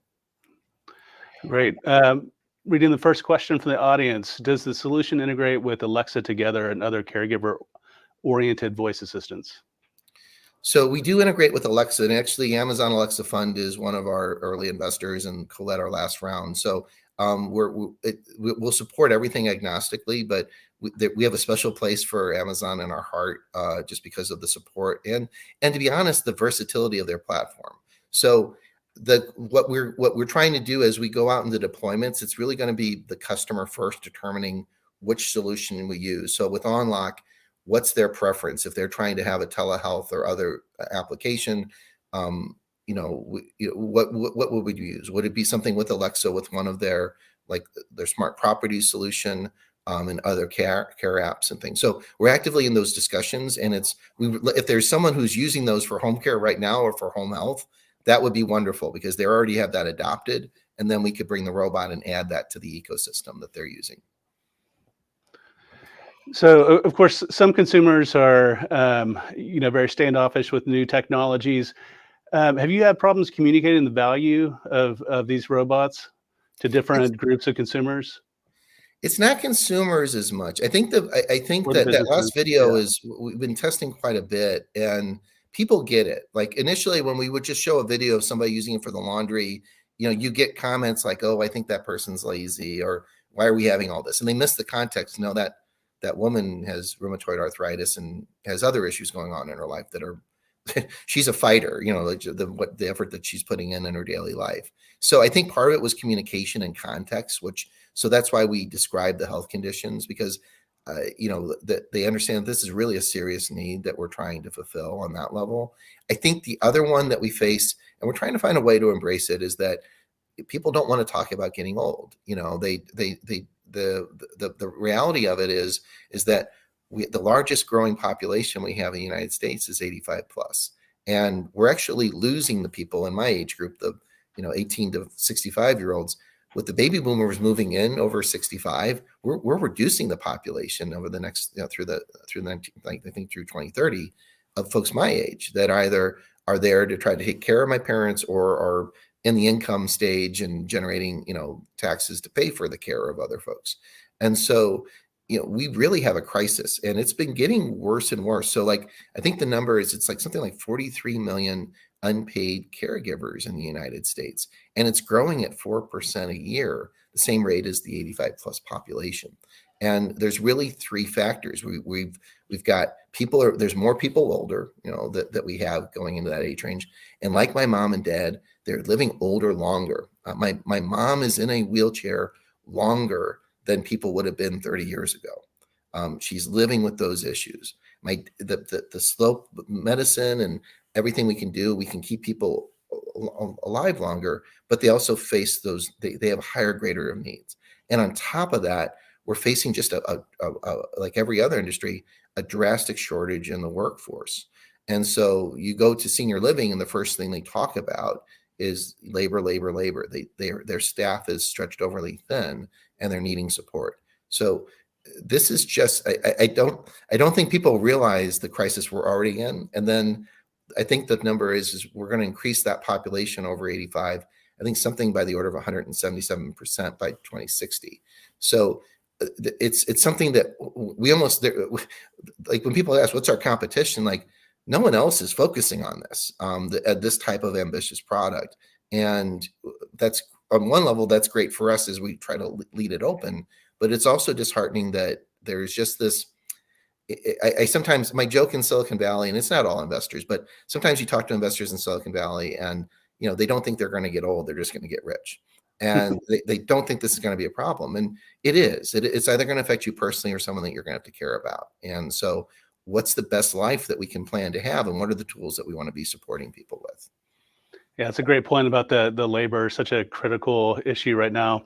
Another quick question from the audience about form factors. So in the video, it did show one form factor. Is that what you're sticking with now, or are you developing other form factors to serve other maybe use cases? We're starting with the first platform, so I can tell you I almost remember it by heart. It's about 18 inches wide, 23 inches long, and it then raises and lowers from 25 to about 38 inches. And that turns out to be there's certain constraints we're hitting. Large enough to carry a laundry basket or a decent size of plates for meals. Or someone in our pilot, they were doing a Thanksgiving, they might have hit our limit, but they had a 25-pound turkey that they brought from the front door into the kitchen. So it's long, it's that size for a reason to have the capacity. I think longer term, we're not going to make it bigger. We'll probably look at making like a smaller edition of it for lighter loads. But this one the target is to carry about 20 to 25 pounds on it for cargo. And it's also to withstand, like, if a senior would inadvertently brace on it. We've got sensors all over it to sort of figure out, hey, to stop moving if someone leans on it, or to prevent a 5-year-old from taking it for a joyride. We'll see how smart they get at that. But that's really its design. If we go any bigger than that, the issue is then I live like in a 1910 Craftsman in Pasadena bungalow, and people had smaller rooms and everything and tighter doorways, and there's a whole hallway that every beat of furniture I put in a bedroom I have to disassemble to get it in. And the robot was trained to go through these really tight corners and do that. So we don't want to make it any bigger, because then it starts limiting what people could access in terms of their home. So it's right in the sort of Goldilocks zone of being big enough to carry large loads, but really it's a weird size. When people see it in person, we either say, oh, it looks so much smaller than I thought, or so much larger than I thought, because you haven't had something like the scale around you before. So here we are, Q4 2022. Where are you spending your investment dollars? What is critical for you to invest in now as far as the technology? Well, I mean, I think there's different buckets. So one is the base is like just getting the platform out. So there's we're at the factory now during what they call the first EVT builds. This is the test assemblies of the robot. So there's just a cost to play in the game to make something this size mechanically work and do that, and have a ton of sensors on it. Like the wire harnesses we have on this robot are like, people are wondering, are we making a car or something? Because it's plastered with sensors for safety reasons and everything. So that's the first part, is to basically have this as a very robust platform. The next level then becomes on the software and the smarts. You had asked about AI before, and we have a strict definition. My engineers hate saying that we use AI for navigation, because we use machine learning and computer vision, but it learns the house, but it doesn't learn to be smarter. One of the things we don't like to do that, because AI can then make some weird decisions and learn stuff that you don't want it to learn. So the navigation system is machine learning, and then uses it, but is very predictable. Where we're going to start using AI and where we extend is on like the value add. Like, can we look at, like, if I could go back in time to my mom in her early 80s when she was still walking, if the robot was there, can it look at her gait and start saying, hey, mom is limping. She's not walking the same as more stuff that she may not notice herself, or she's definitely not telling us. And that's what led to, the inactivity, the leg swelling, the blood clot, and a notch down. So if we could have those levels, that's where we want to employ that level. Like all the stuff that your prior, panelists were talking about, all those things are possible within this platform. And so that's where we extend. We really want to be a platform where we're not developing all this ourselves. We're talking to all these vendors and both hardware and software providers. And we've got this new solution that they can attach to have unprecedented access around people, and help both those individuals as well as the care system help them. Well, great. Well, Mike, thanks for being here. That kind of flew by. Looks like the opportunities seem endless, and Parks Associates will definitely be tracking your success. Thanks for your time and your insights. We really appreciate that. Thank you so much, Jason. Really appreciate it. And we'll keep on giving you the updates as they come along. All right, great. Thanks. All right, everyone sit tight for just a minute or so while we get the next panel all queued up. We'll be back in just a second.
Hi, everyone. Thanks for sticking around. We have one last panel where we're going to continue to talk about innovations in the space.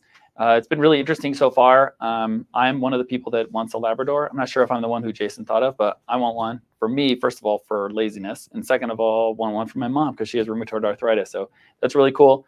A bunch of other good innovations are in the AI space that we heard from some of the founders and the principals in some of those organizations earlier.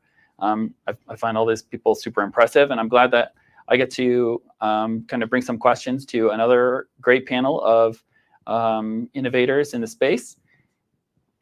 I want to go ahead and try and bring them in here now. All right, great. So today we have a couple of speakers. My guy Glenn from Marathon Machines wasn't able to make it. He had something come up. Hopefully, big investor news or something like that coming up with him today. So we're going to try and do it without Glenn, but I still have a great panel of innovators from a couple of different areas. And I'm excited to talk to them because I feel like a lot of times in the smart home space, we talk about the same kind of 5 or 8 categories a little bit too much. We talk about the tech giants a little bit too much. And really, there's a lot of interesting things happening in other device categories and in the services and value chain providers going on around us. So I want to go ahead and bring in my first panelist now. Now, Terry Anderson is the founder and CEO of WAGS. It's a very interesting company making pet devices. Terry, thank you for joining us today. I really appreciate it, Chris. Happy to participate and looking forward to it. And going to kind of help intro yourself to the audience. Sure.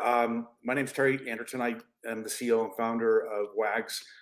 We are we live in the pet space. We make smart connected pet products, and it's a huge space. About 60% of all U.S. households have a pet. And when I got into this business, I was shocked to see that not many, the level of innovation in the space was very low. So we've created a set of highly disruptive products that allow you to create, for instance, geofences for your pet.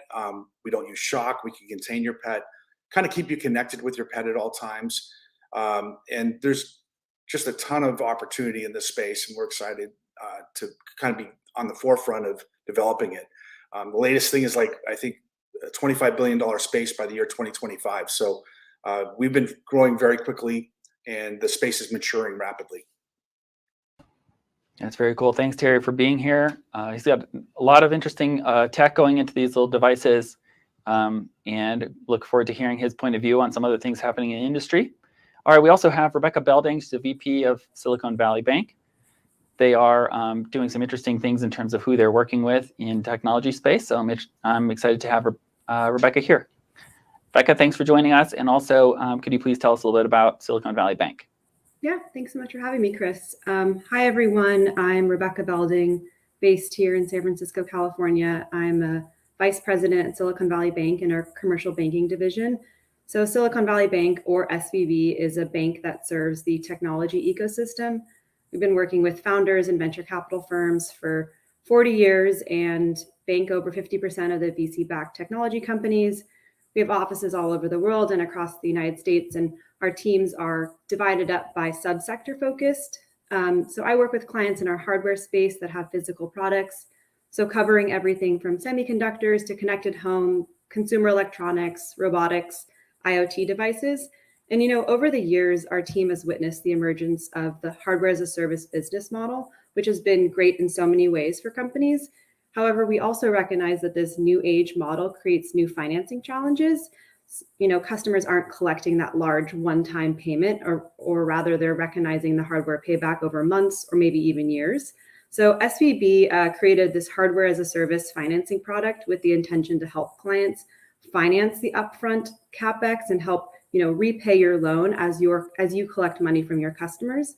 So we've been doing HOS financing since about 2017, and also closely kind of tracking the metrics and insights most important to hardware companies and investors. So really looking forward to the discussion today and diving into some more detail. So thanks for including me.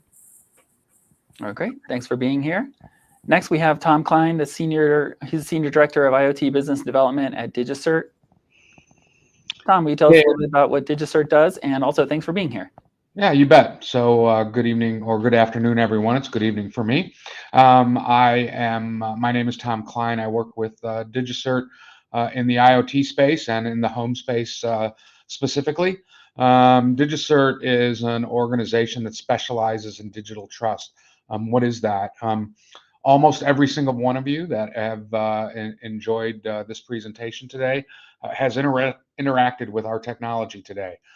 We are the backbone of providing security over the internet through TLS connections. We do it both public and private to the tune of about 28 billion transactions per day that we help secure. And part of the initiatives that we are working on right now, we'll talk a little bit more, but are around the Matter initiatives for home automation. And I'll share a little bit about that with you here in just a little bit.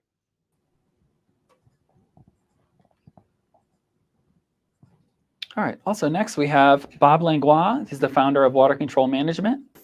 Bob, thank you for being here. Can you tell us a little bit about what you guys do? Yeah, Chris, thanks very much. Water Control Management is an advisory and project implementation company. And essentially, we're focused at the multifamily space and trying to help our clients be smarter about the water that they use. And our primary mode of operandi is to use technology levers to better understand how the water is being used in a building, use IoT tools and AI support to become predictive on what we're seeing in usage, and then ultimately put smart solutions in place that end up with less water consumption, lower cost for the building. And our primary way of supporting clients in this regard as a hardware as a service participant is that we are fronting the cost of the installations in exchange for a long-term service agreement where we are incentivized or paid based upon a share of the savings that we generate. So it's ideally it's a win-win, and it forces us to be very prudent on where we're spending our money to support our clients. All right, that's great. So it's great that you guys were all able to come today. I wanted to start to kind of touch on a little bit some of the new models and the new angles that you guys are looking at. And I think it makes sense to start with Rebecca here, because she mentioned hardware as a service as kind of her area of expertise. Now, Rebecca, you mentioned that you guys started kind of targeting this group in 2017. I definitely see how it makes sense from the consumer perspective in terms of, not consumer, I guess, your vendor, client, partner, whatever you want to say, why people would borrow money from you in this space and work with you for financing. But what kind of attracted you guys to that group? Yeah, thanks, Chris. So we kind of started to see this emergence of a new kind of revenue model. So shifting from that one-time hardware sales model to a recurring revenue model. And, this makes sense for a number of reasons from a client perspective. It kind of borrows that SaaS model where you get that repeatable, sticky revenue with lots of contracts. But obviously that creates, a financing need, because customers are still fronting that upfront CapEx and BOM cost. And instead of collecting a one-time payment from your clients, you're now getting paid back over months or over years. So SVB works with a lot of different HOS companies, and we recognize this kind of financing need and this kind of cash conversion from a working capital cycle. So we kind of tapped our enterprise colleagues who have been doing, subscription software lending for a while, and kind of used that as a basis to develop this hardware as a service kind of lending model. And over the years, we've been tracking kind of the metrics that matter kind of the most, and thinking about things like their payback on the hardware, your lifetime value, and other things. And, I think kind of looking into my crystal ball, we're just going to continue to see the emergence of more HOS financing as more and more hardware companies kind of shift to this hardware as a service model. Yeah, so you guys kind of identified a need and an emerging strategy there that is now something we hear a lot about. A lot of people who are in the device sales kind of space, the one-time revenue model, are looking for ways to add services and things like that. So it seems like you guys were very prescient in terms of moving into that in 2017. Now, another group that was very prescient in realizing that digital trust was going to be a big issue. Tom, can you talk a little bit about how DigiCert kind of identified that need, and particularly how you guys kind of moved in and were able to, gain a whole bunch of business and prominence in terms of working with smart home on that Sure. area? Glad to. So the Connectivity Standards Alliance, or CSA, has been working for a couple of years at trying to normalize connectivity inside the home. And they've had a lot of great partners over the last couple of years. So if you think of automated attendants in the home today, you think of Siri, Google, and Alexa as being that point. And many devices that you all use in your homes today work with one of them, but they really don't interoperate today. Apple has proprietary language, as does some of the others, that says, hey, I can work with a Ring doorbell, but how do I get Apple to work with my garage door opener and other pieces? And so the CSA has been working on this and has just recently announced, which is why it's dark here. I'm in Amsterdam at the CSA member meeting. They announced about 2 weeks ago that the Matter standard was available. And the intent of the Matter standard was to be able to have devices within the home work to a common standard of interoperability. So communication layers, connectivity layers are all there to be able to say, if I program my device to this standard, then it will work with all other devices inside of the ecosystem, or at least communicate with them. And on top of that layer is a security layer. There is a digital certificate, a device attestation certificate that allows these devices to know that they are authentic, that they are a member of the Matter community, and they all work together. So that whether you are using any of the automated attendants, any of the control panels that you might see inside of a home, working with a variety of devices, which are doorbells and locks and garage door openers and HVAC and other devices that allow all of these to come together and work in a seamless fashion. The first version of this standard is out. There are a number of members that are working on this. If you're interested in seeing the membership and who this works across, you can go to csa-iot.org and see what the CSA is all about from a device in the home standpoint. And then our role is to work with those that choose to work with us in providing security and authentication that is non-reputable. Yeah, so you recognize a big trend and a big need in the space. Interoperability is something we talk about all the time, and there's definitely been all sorts of barriers to creating it on both the business side and the tech side. But consumers really stand to benefit. The more Matter is successful, the more we'll all be able to use our devices together in a more seamless manner. So that's going to be a really big deal for the space. Yeah, the one thing, just real quick, the one thing I'd say if you're trying to wrap your head around that is a plug and play device. If you used to have a Windows computer and you said, hey, I want to go buy a mouse or a keyboard or a camera, there was a day when you actually had to have a diskette that said, oh, geez, I got to figure out what my drivers are, so on and so forth. Now you go get a plug and play device and it just works. The Matter logo and the Matter standard is going to allow that to happen as well. I'd like to pretend that I didn't understand that example, but this right here will let you know that it's real. I've lived that life of trying to get my mouse working so that I could play Oregon Trail or whatever I was trying to do. But okay, so speaking of like a big diversity of devices and choices being made therein. Now, Terry, you talked about how you work in the pet space, putting your emphasis on WAGs, but you've also been in the game for a minute, and you have a whole bunch of manufacturing and other stuff going on. So talk a little bit about why WAGs was really kind of something that you pushed passionately, and I mean, other than because pets are cute and cool, more of a business answer is what I'm looking for here. I should have asked the question more specifically, but also the reason, like, why it was difficult to start being emerging, business in a new space and kind of creating your own category. Could you really talk about like the challenges behind that? Yeah, absolutely. I had sold a company. Historically, I'm a serial entrepreneur. I had a security software company, sold it to Intel, and wanted to get my kids a dog. And about a month after we got the dog ran away, and my kids were devastated. We finally found her, and I promised them it would never happen again. So I went into the big box stores, and I was shocked to find that really there was no innovation. They were still burying wires in the ground and using shock collars and things that have been around for 25 years. So I really took an interest in the space, realized it was huge, $100 billion space. There's over 100 million dogs in the U.S. And when I looked at what was driving the growth in the industry, it's a lot of younger people, Gen Z, millennials, and they use they're digital natives, and yet there was no technology in the space. So we set out to build from a piece of paper a brand new product that was satellite based. Used all the modern wireless technologies to create a solution that worked for us, but also we felt worked for the general population.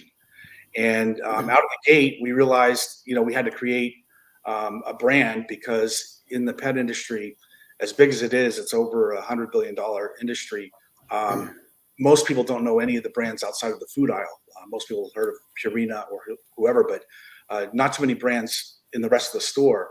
And so we felt there was a great opportunity to establish almost like a Ring.com or a Nest.com in the pet space.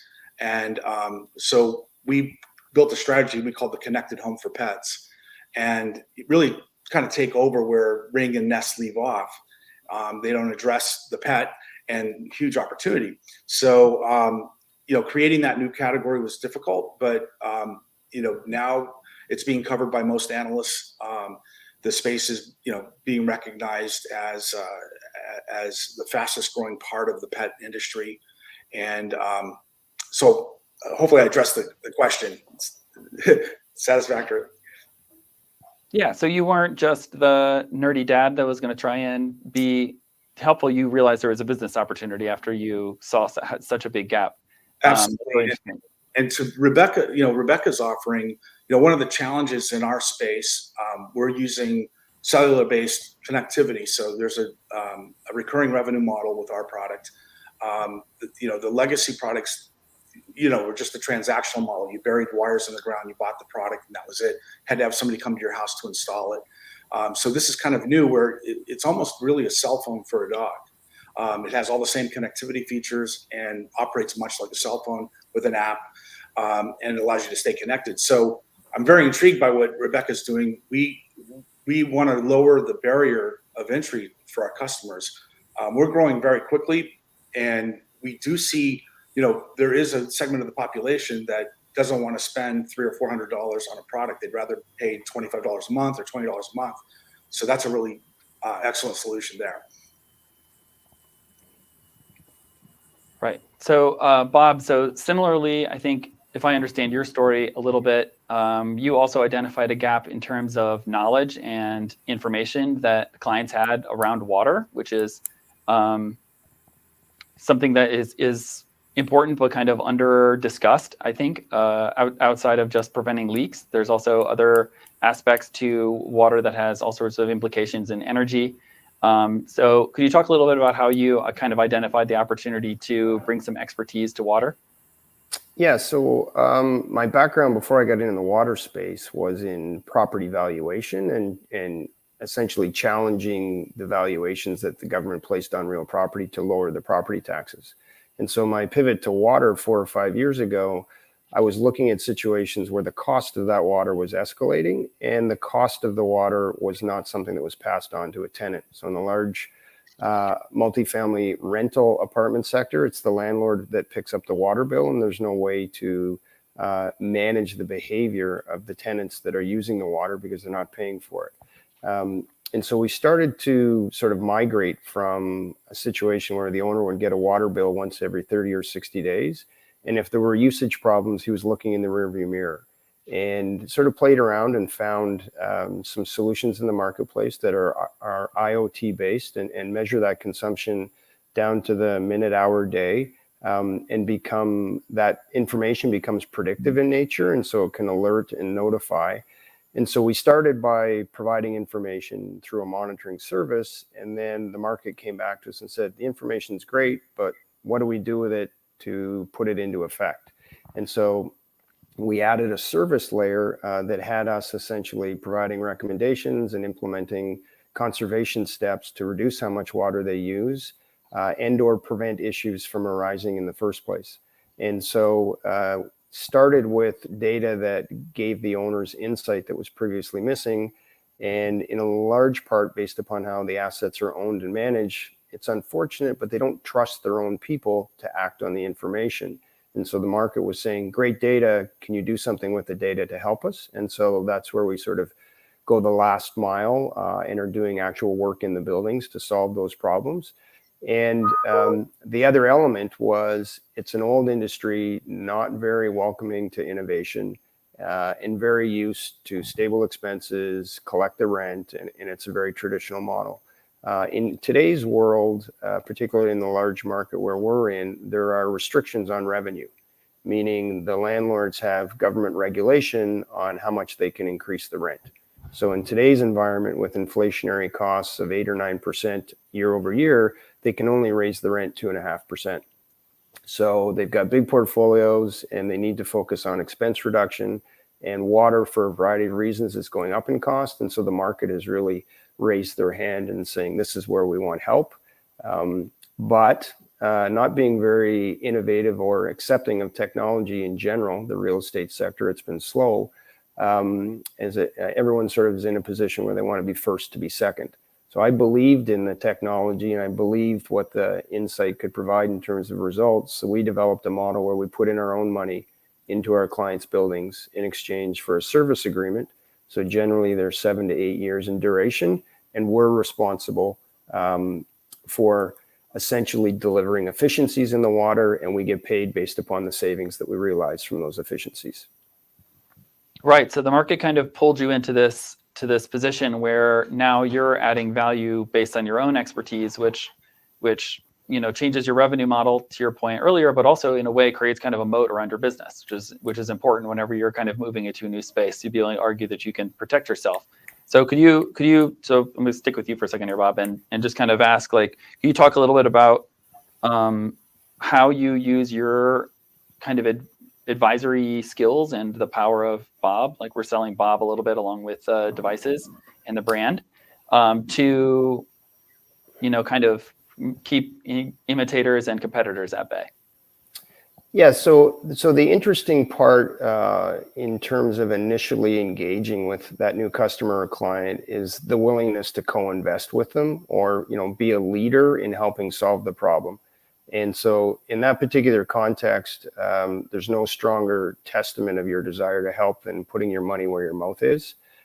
So that's been a big driver. I haven't seen anyone in the marketplace yet that's emulated that or sought to do it. They're all still on a traditional time and materials model where they'll come in and spend the owner's money and expect the cost benefit to sort of be delivered on a trust me basis, as opposed to we're measured in 30-day increments on the value that we deliver. And so the whole notion of co-investing and sort of being a leader and providing a solution that didn't exist before is sort of what is how we're sort of playing defense. There are other people in the market that do what they do, what we do, but they just don't do it in the same revenue pretext. And that's currently helping our growth quite a bit. And then it forces us to be the guinea pig for what IoT and hardware solutions can be tested, should be tested, and deployed in the marketplace to generate the greatest results. I appreciate, Bob, that was a really humble answer. I feel like I set you up to be like, yes, you should choose us over competitors because I'm the best. And instead you gave actual business reasons. So that's better for the audience, but also very humble. It's nice for you.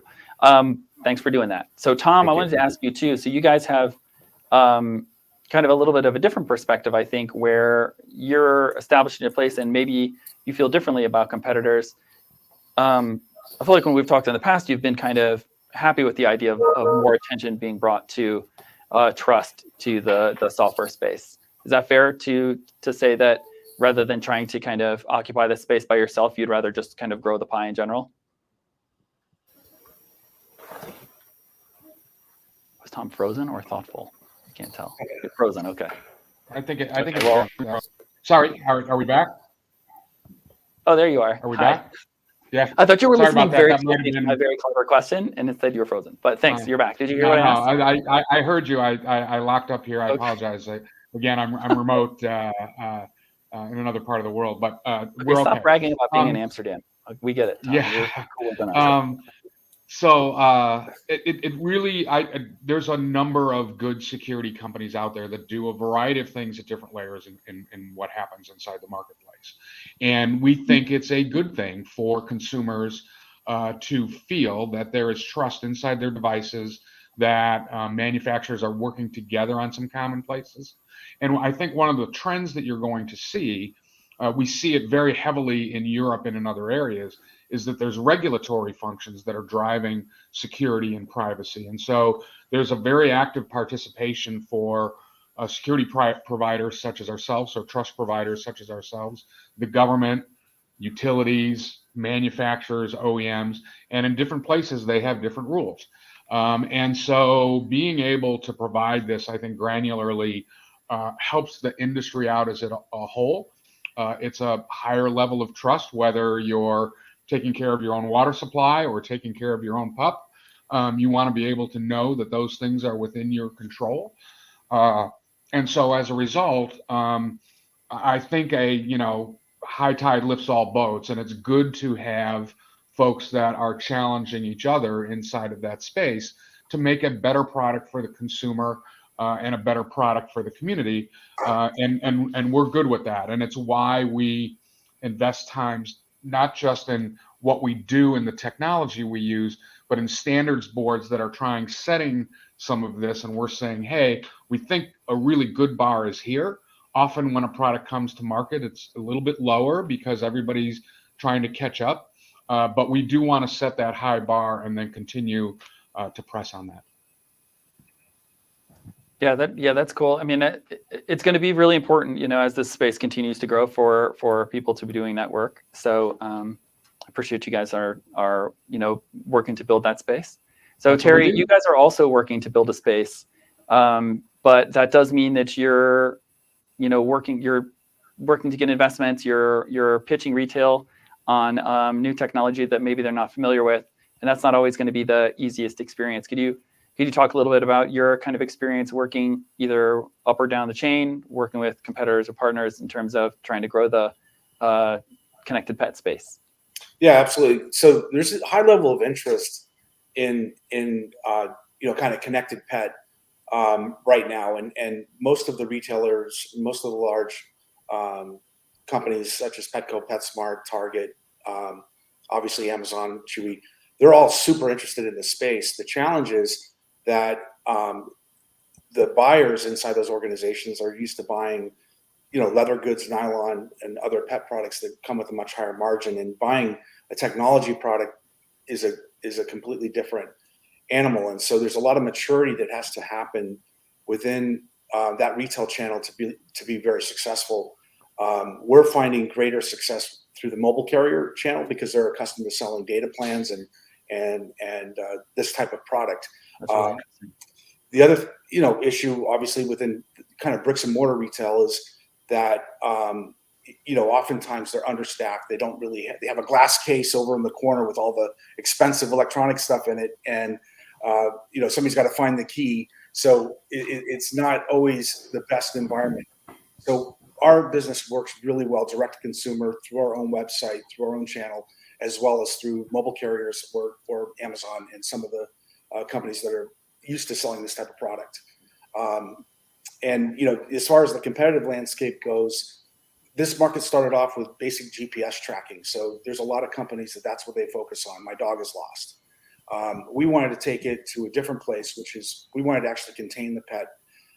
One of the biggest drivers in our industry is people are concerned, given the short lifespan of a pet, that they want to make sure the dog or cat lives as long as possible and is healthy. And over 10% of the dogs go missing or get hit by a car every year.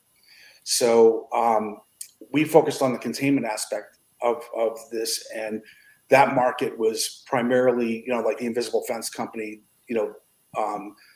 more legacy, older technology. And we've found other people kind of copying us at this point and trying to get into the market. But they don't spend the time and effort on the software or the back end. And that's really crucial. So there's, for instance, some Chinese products that are coming into the market. But when you open up the apps, they're not good, and the back end isn't good. So so far, we've really established ourselves as the leader in the space.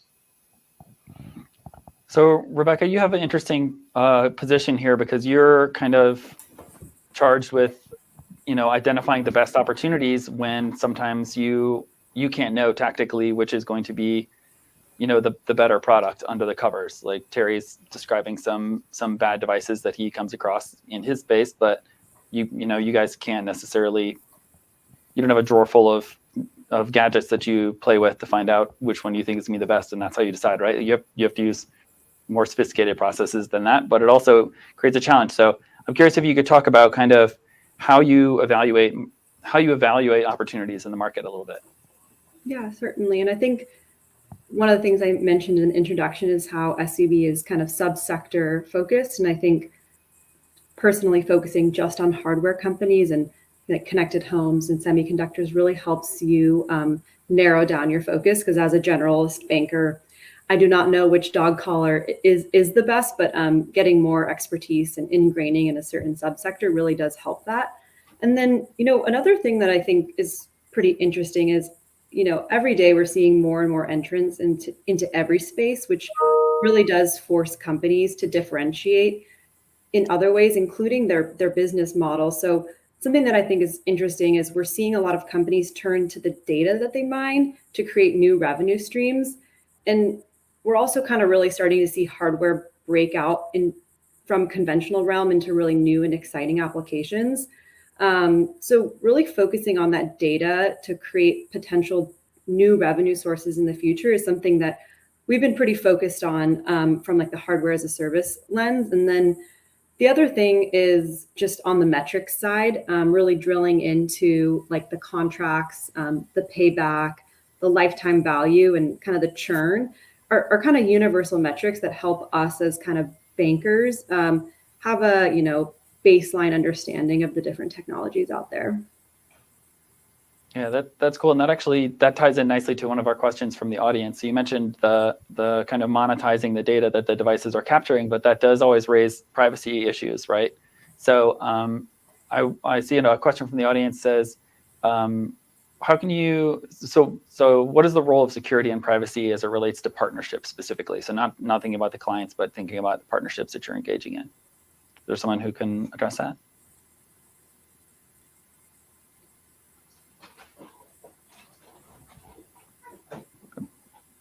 Tom is talking on mute and also lagging a little bit from Europe. Sorry about that. I put myself on mute. So part of that is some true fundamental pieces of, hey, let's make sure that data is encrypted when it's moving over an open wire, and data files that are on devices are secure. That feels like security 101. What's more interesting is the regulatory responsibilities that are being driven down that says, here's what has to happen with financial data. Here's what has to happen with financial data in this country.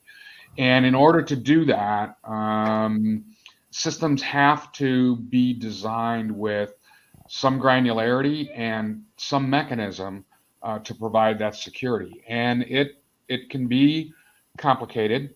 It should be a standard moving forward, which is why some of these standards bodies are bringing security companies like us or trust companies like us into the device manufacturing process, because it's more than just simple data. These are complex devices. Turning on your lights on and off are one thing, but if you said, hey Siri, how is my daughter's glucose? Because her glucose monitor, being a diabetic child, is communicating to the in-house Wi-Fi. You want to be able to do that. And oh, by the way, based on the glucose monitor, the insulin pump that's also attached to her is going to provide some therapy on the fly.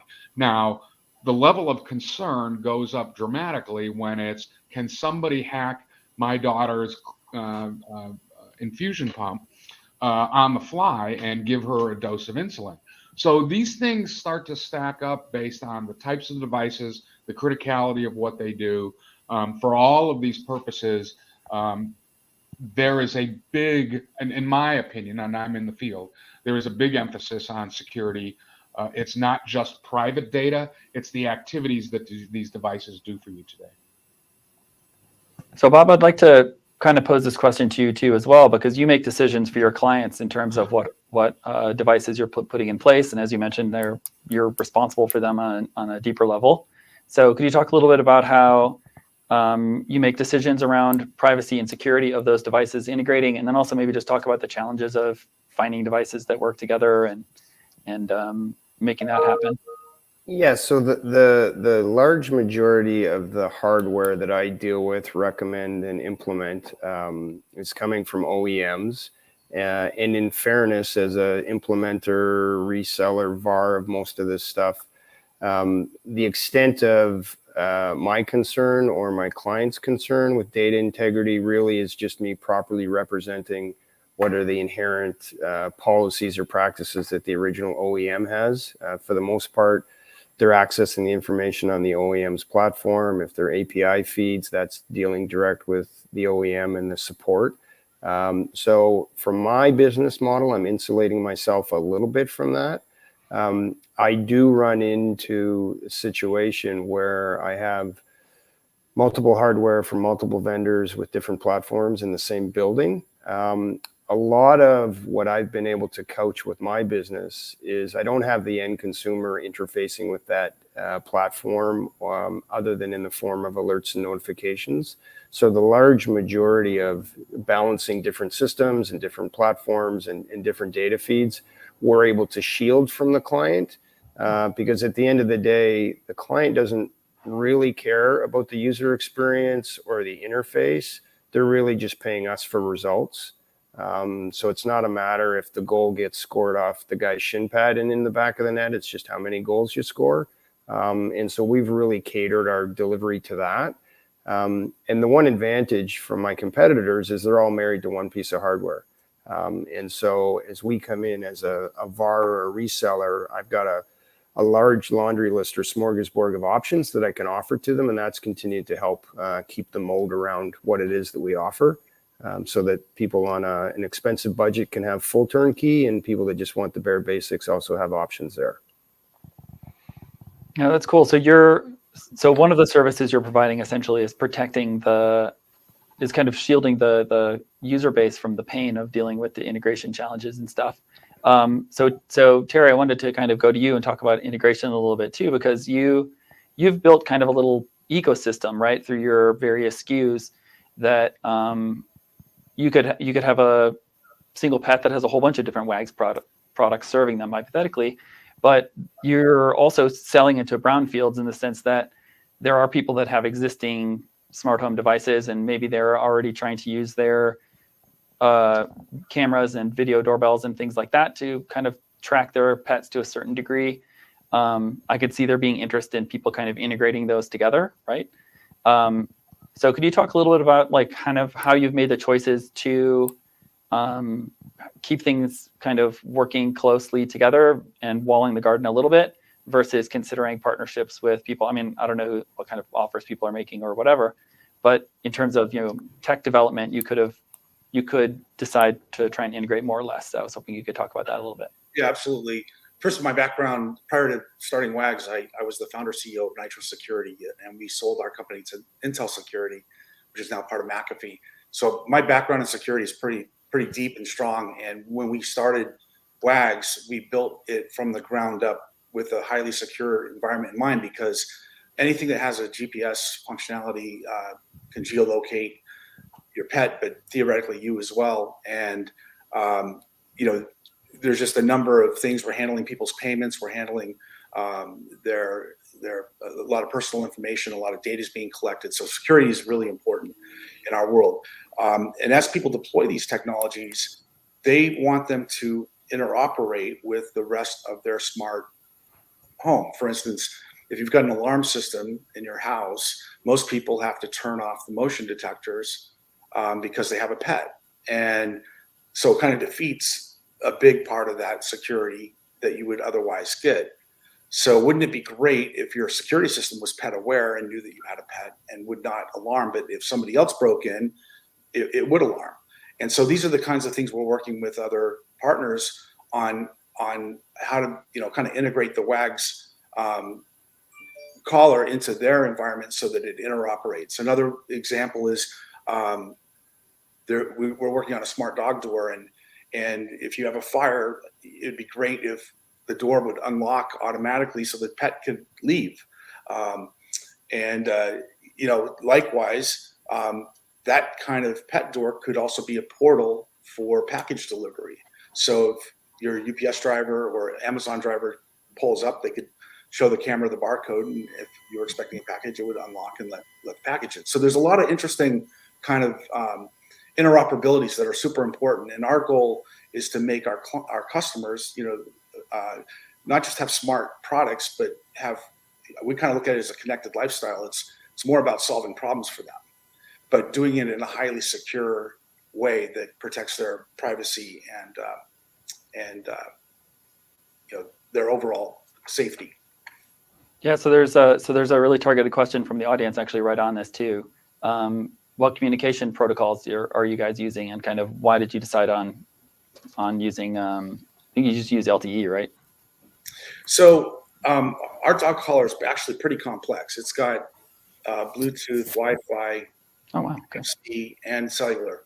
So there's a lot going on inside, and it's the size of a matchbox. So if you can think about cramming everything that's kind of in an iPhone down into a dog collar that has to be bite proof and waterproof to boot, it's quite a challenge. And you also don't have the battery capacity that you would in an iPhone because it's on a miniature scale. So being able to optimize all those technologies and have the technology work and work over a long period of time is a real technical challenge.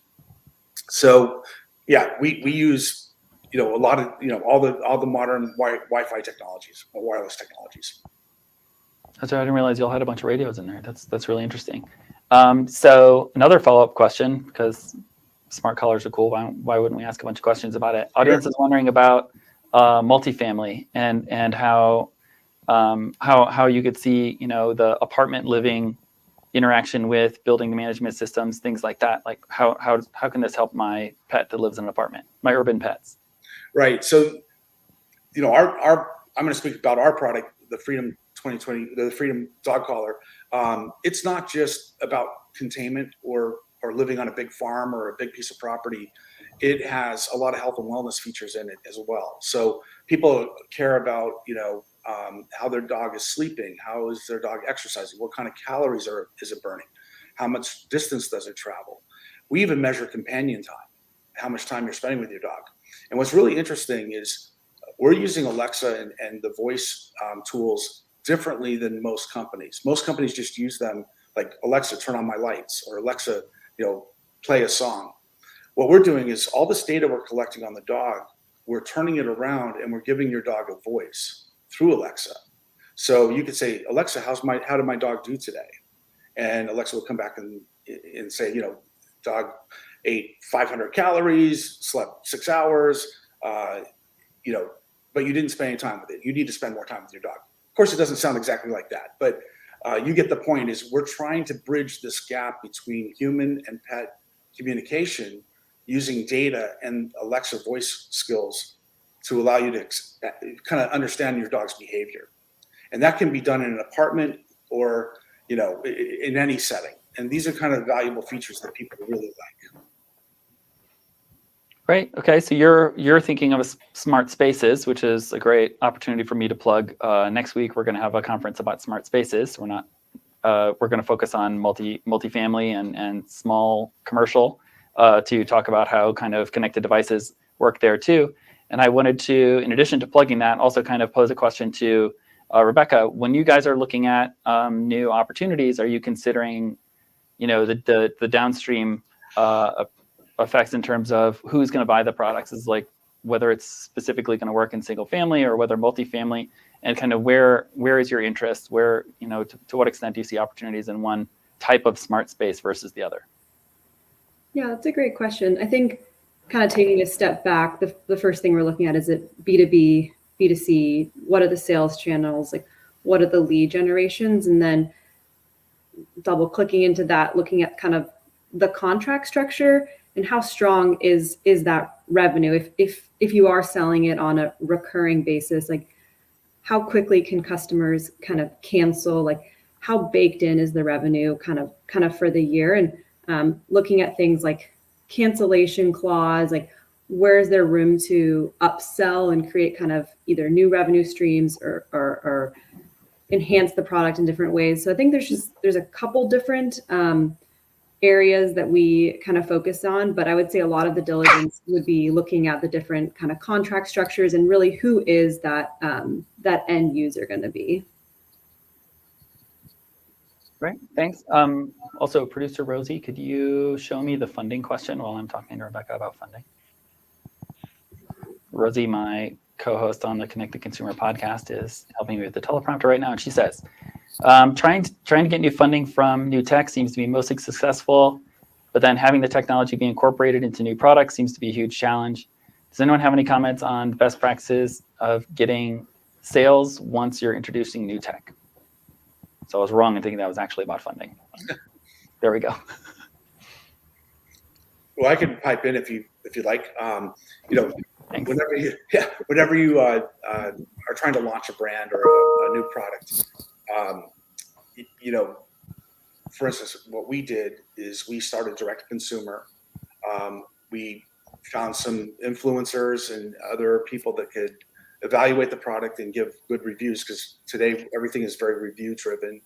And we went to various trade shows as well, including Consumer Electronics Show. But in our industry, we have something called Super Zoo and the Global Pet Expo. And it was so innovative that a lot of the mainstream stores came through and really wanted to carry the product. And so, just exposing the brand through those kinds of trade show organizations, and definitely having a strong influencer marketing campaign is a great way to get started. Right. So, Bob, I think we were talking about socials a little bit when we were kind of prepping for this call. Could you talk a little bit about kind of your strategy for finding partners in sales through social media? Yeah, so my go-to is LinkedIn, and I sort of ended up there more by default than by design. And the one unique thing that accelerated my learning big time with LinkedIn was I joined some industry groups and followed people that were buying, lending into, or otherwise involved in the multifamily space.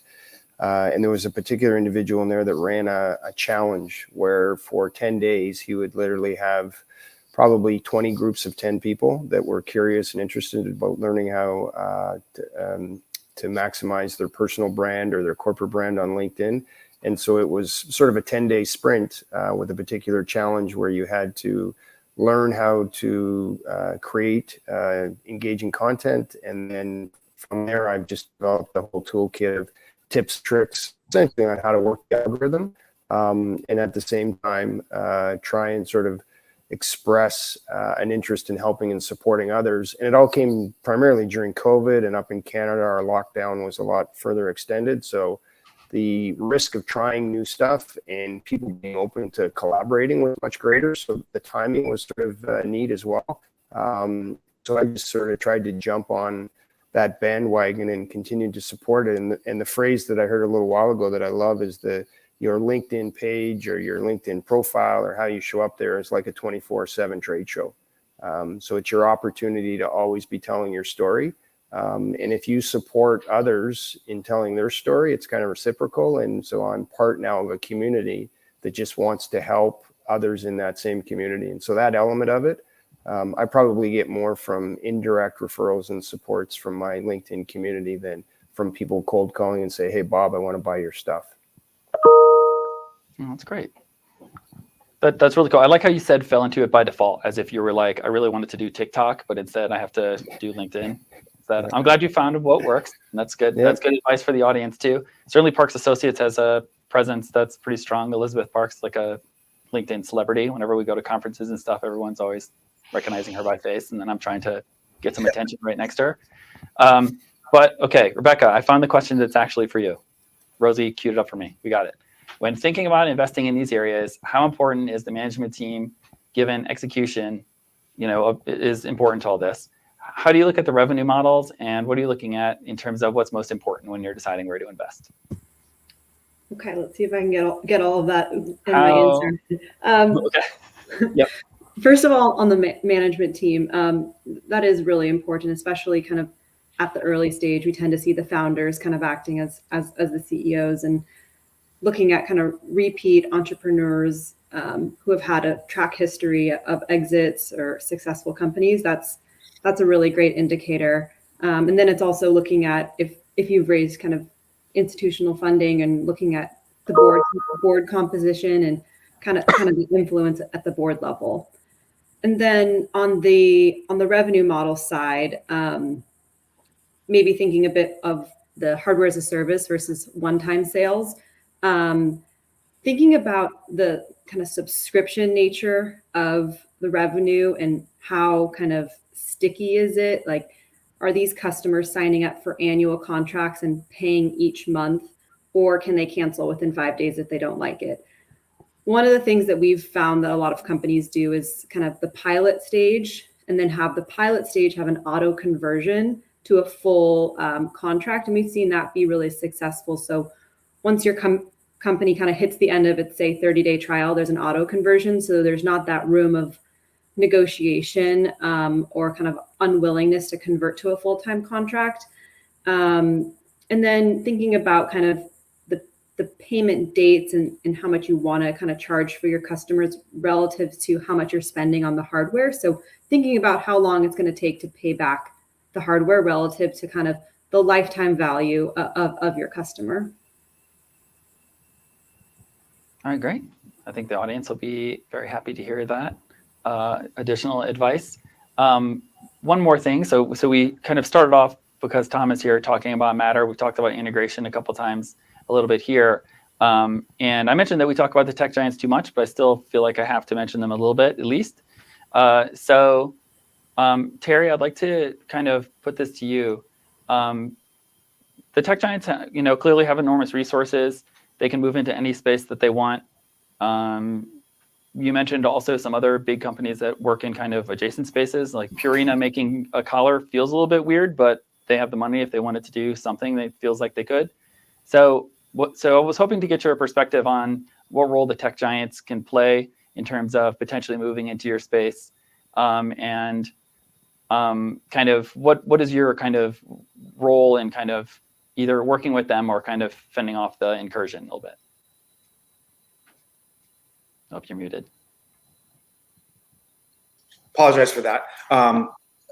Typically, the bigger players don't innovate that much in this area. They're looking for the emerging companies to kind of have the death battle and see which ones emerge out of that as successful companies. Especially early, this space in general is only 2 or 3 years old, maybe 4 years old. So what we're seeing is a lot of acquisition activity. And for instance, Mars acquired a pet tracker called Whistle. They paid about $118 million back in 2019 for a company that was doing $3 million in revenue. And there's been that kind of activity. Lately, there's been a lot of investment. I think last year there was 4 big financings, all at, with GPS type tracker companies, Phi, Tractive, and Halo. And each one of those had a valuation of 300 million plus in that deal. So there's definitely starting to get some attention by the financial community in the space. I think people are recognizing the pet space is resistant to, inflation concerns. People put their pets ahead of themselves.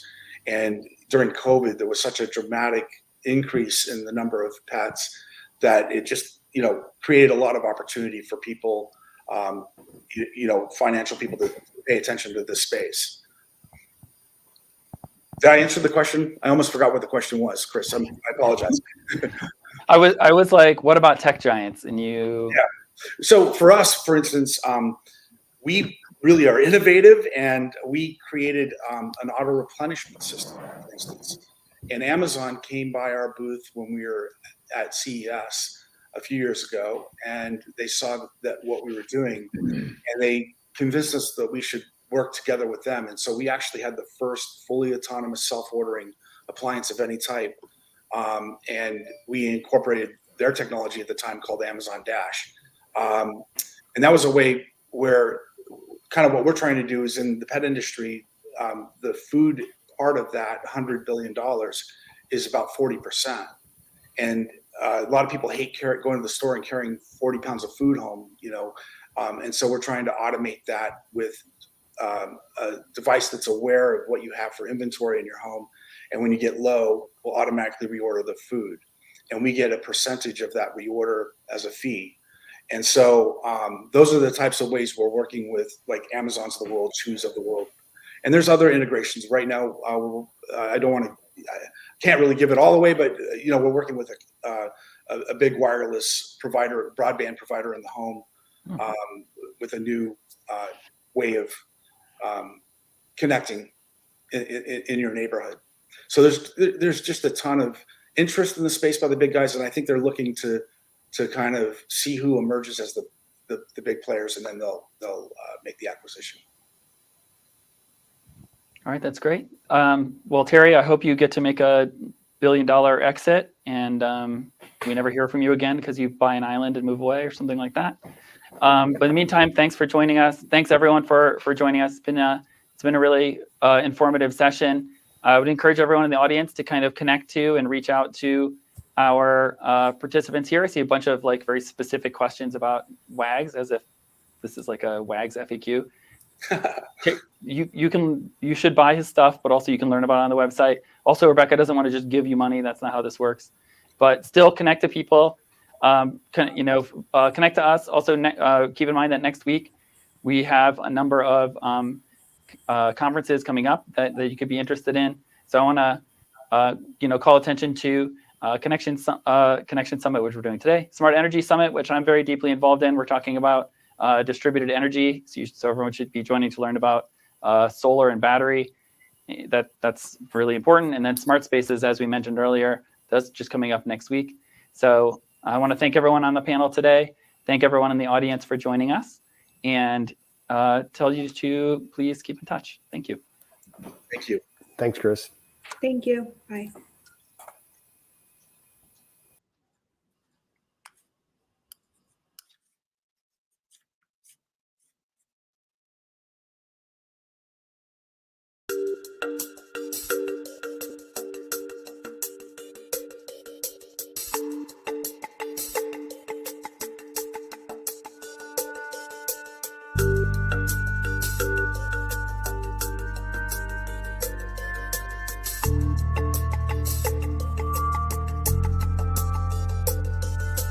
Thank you.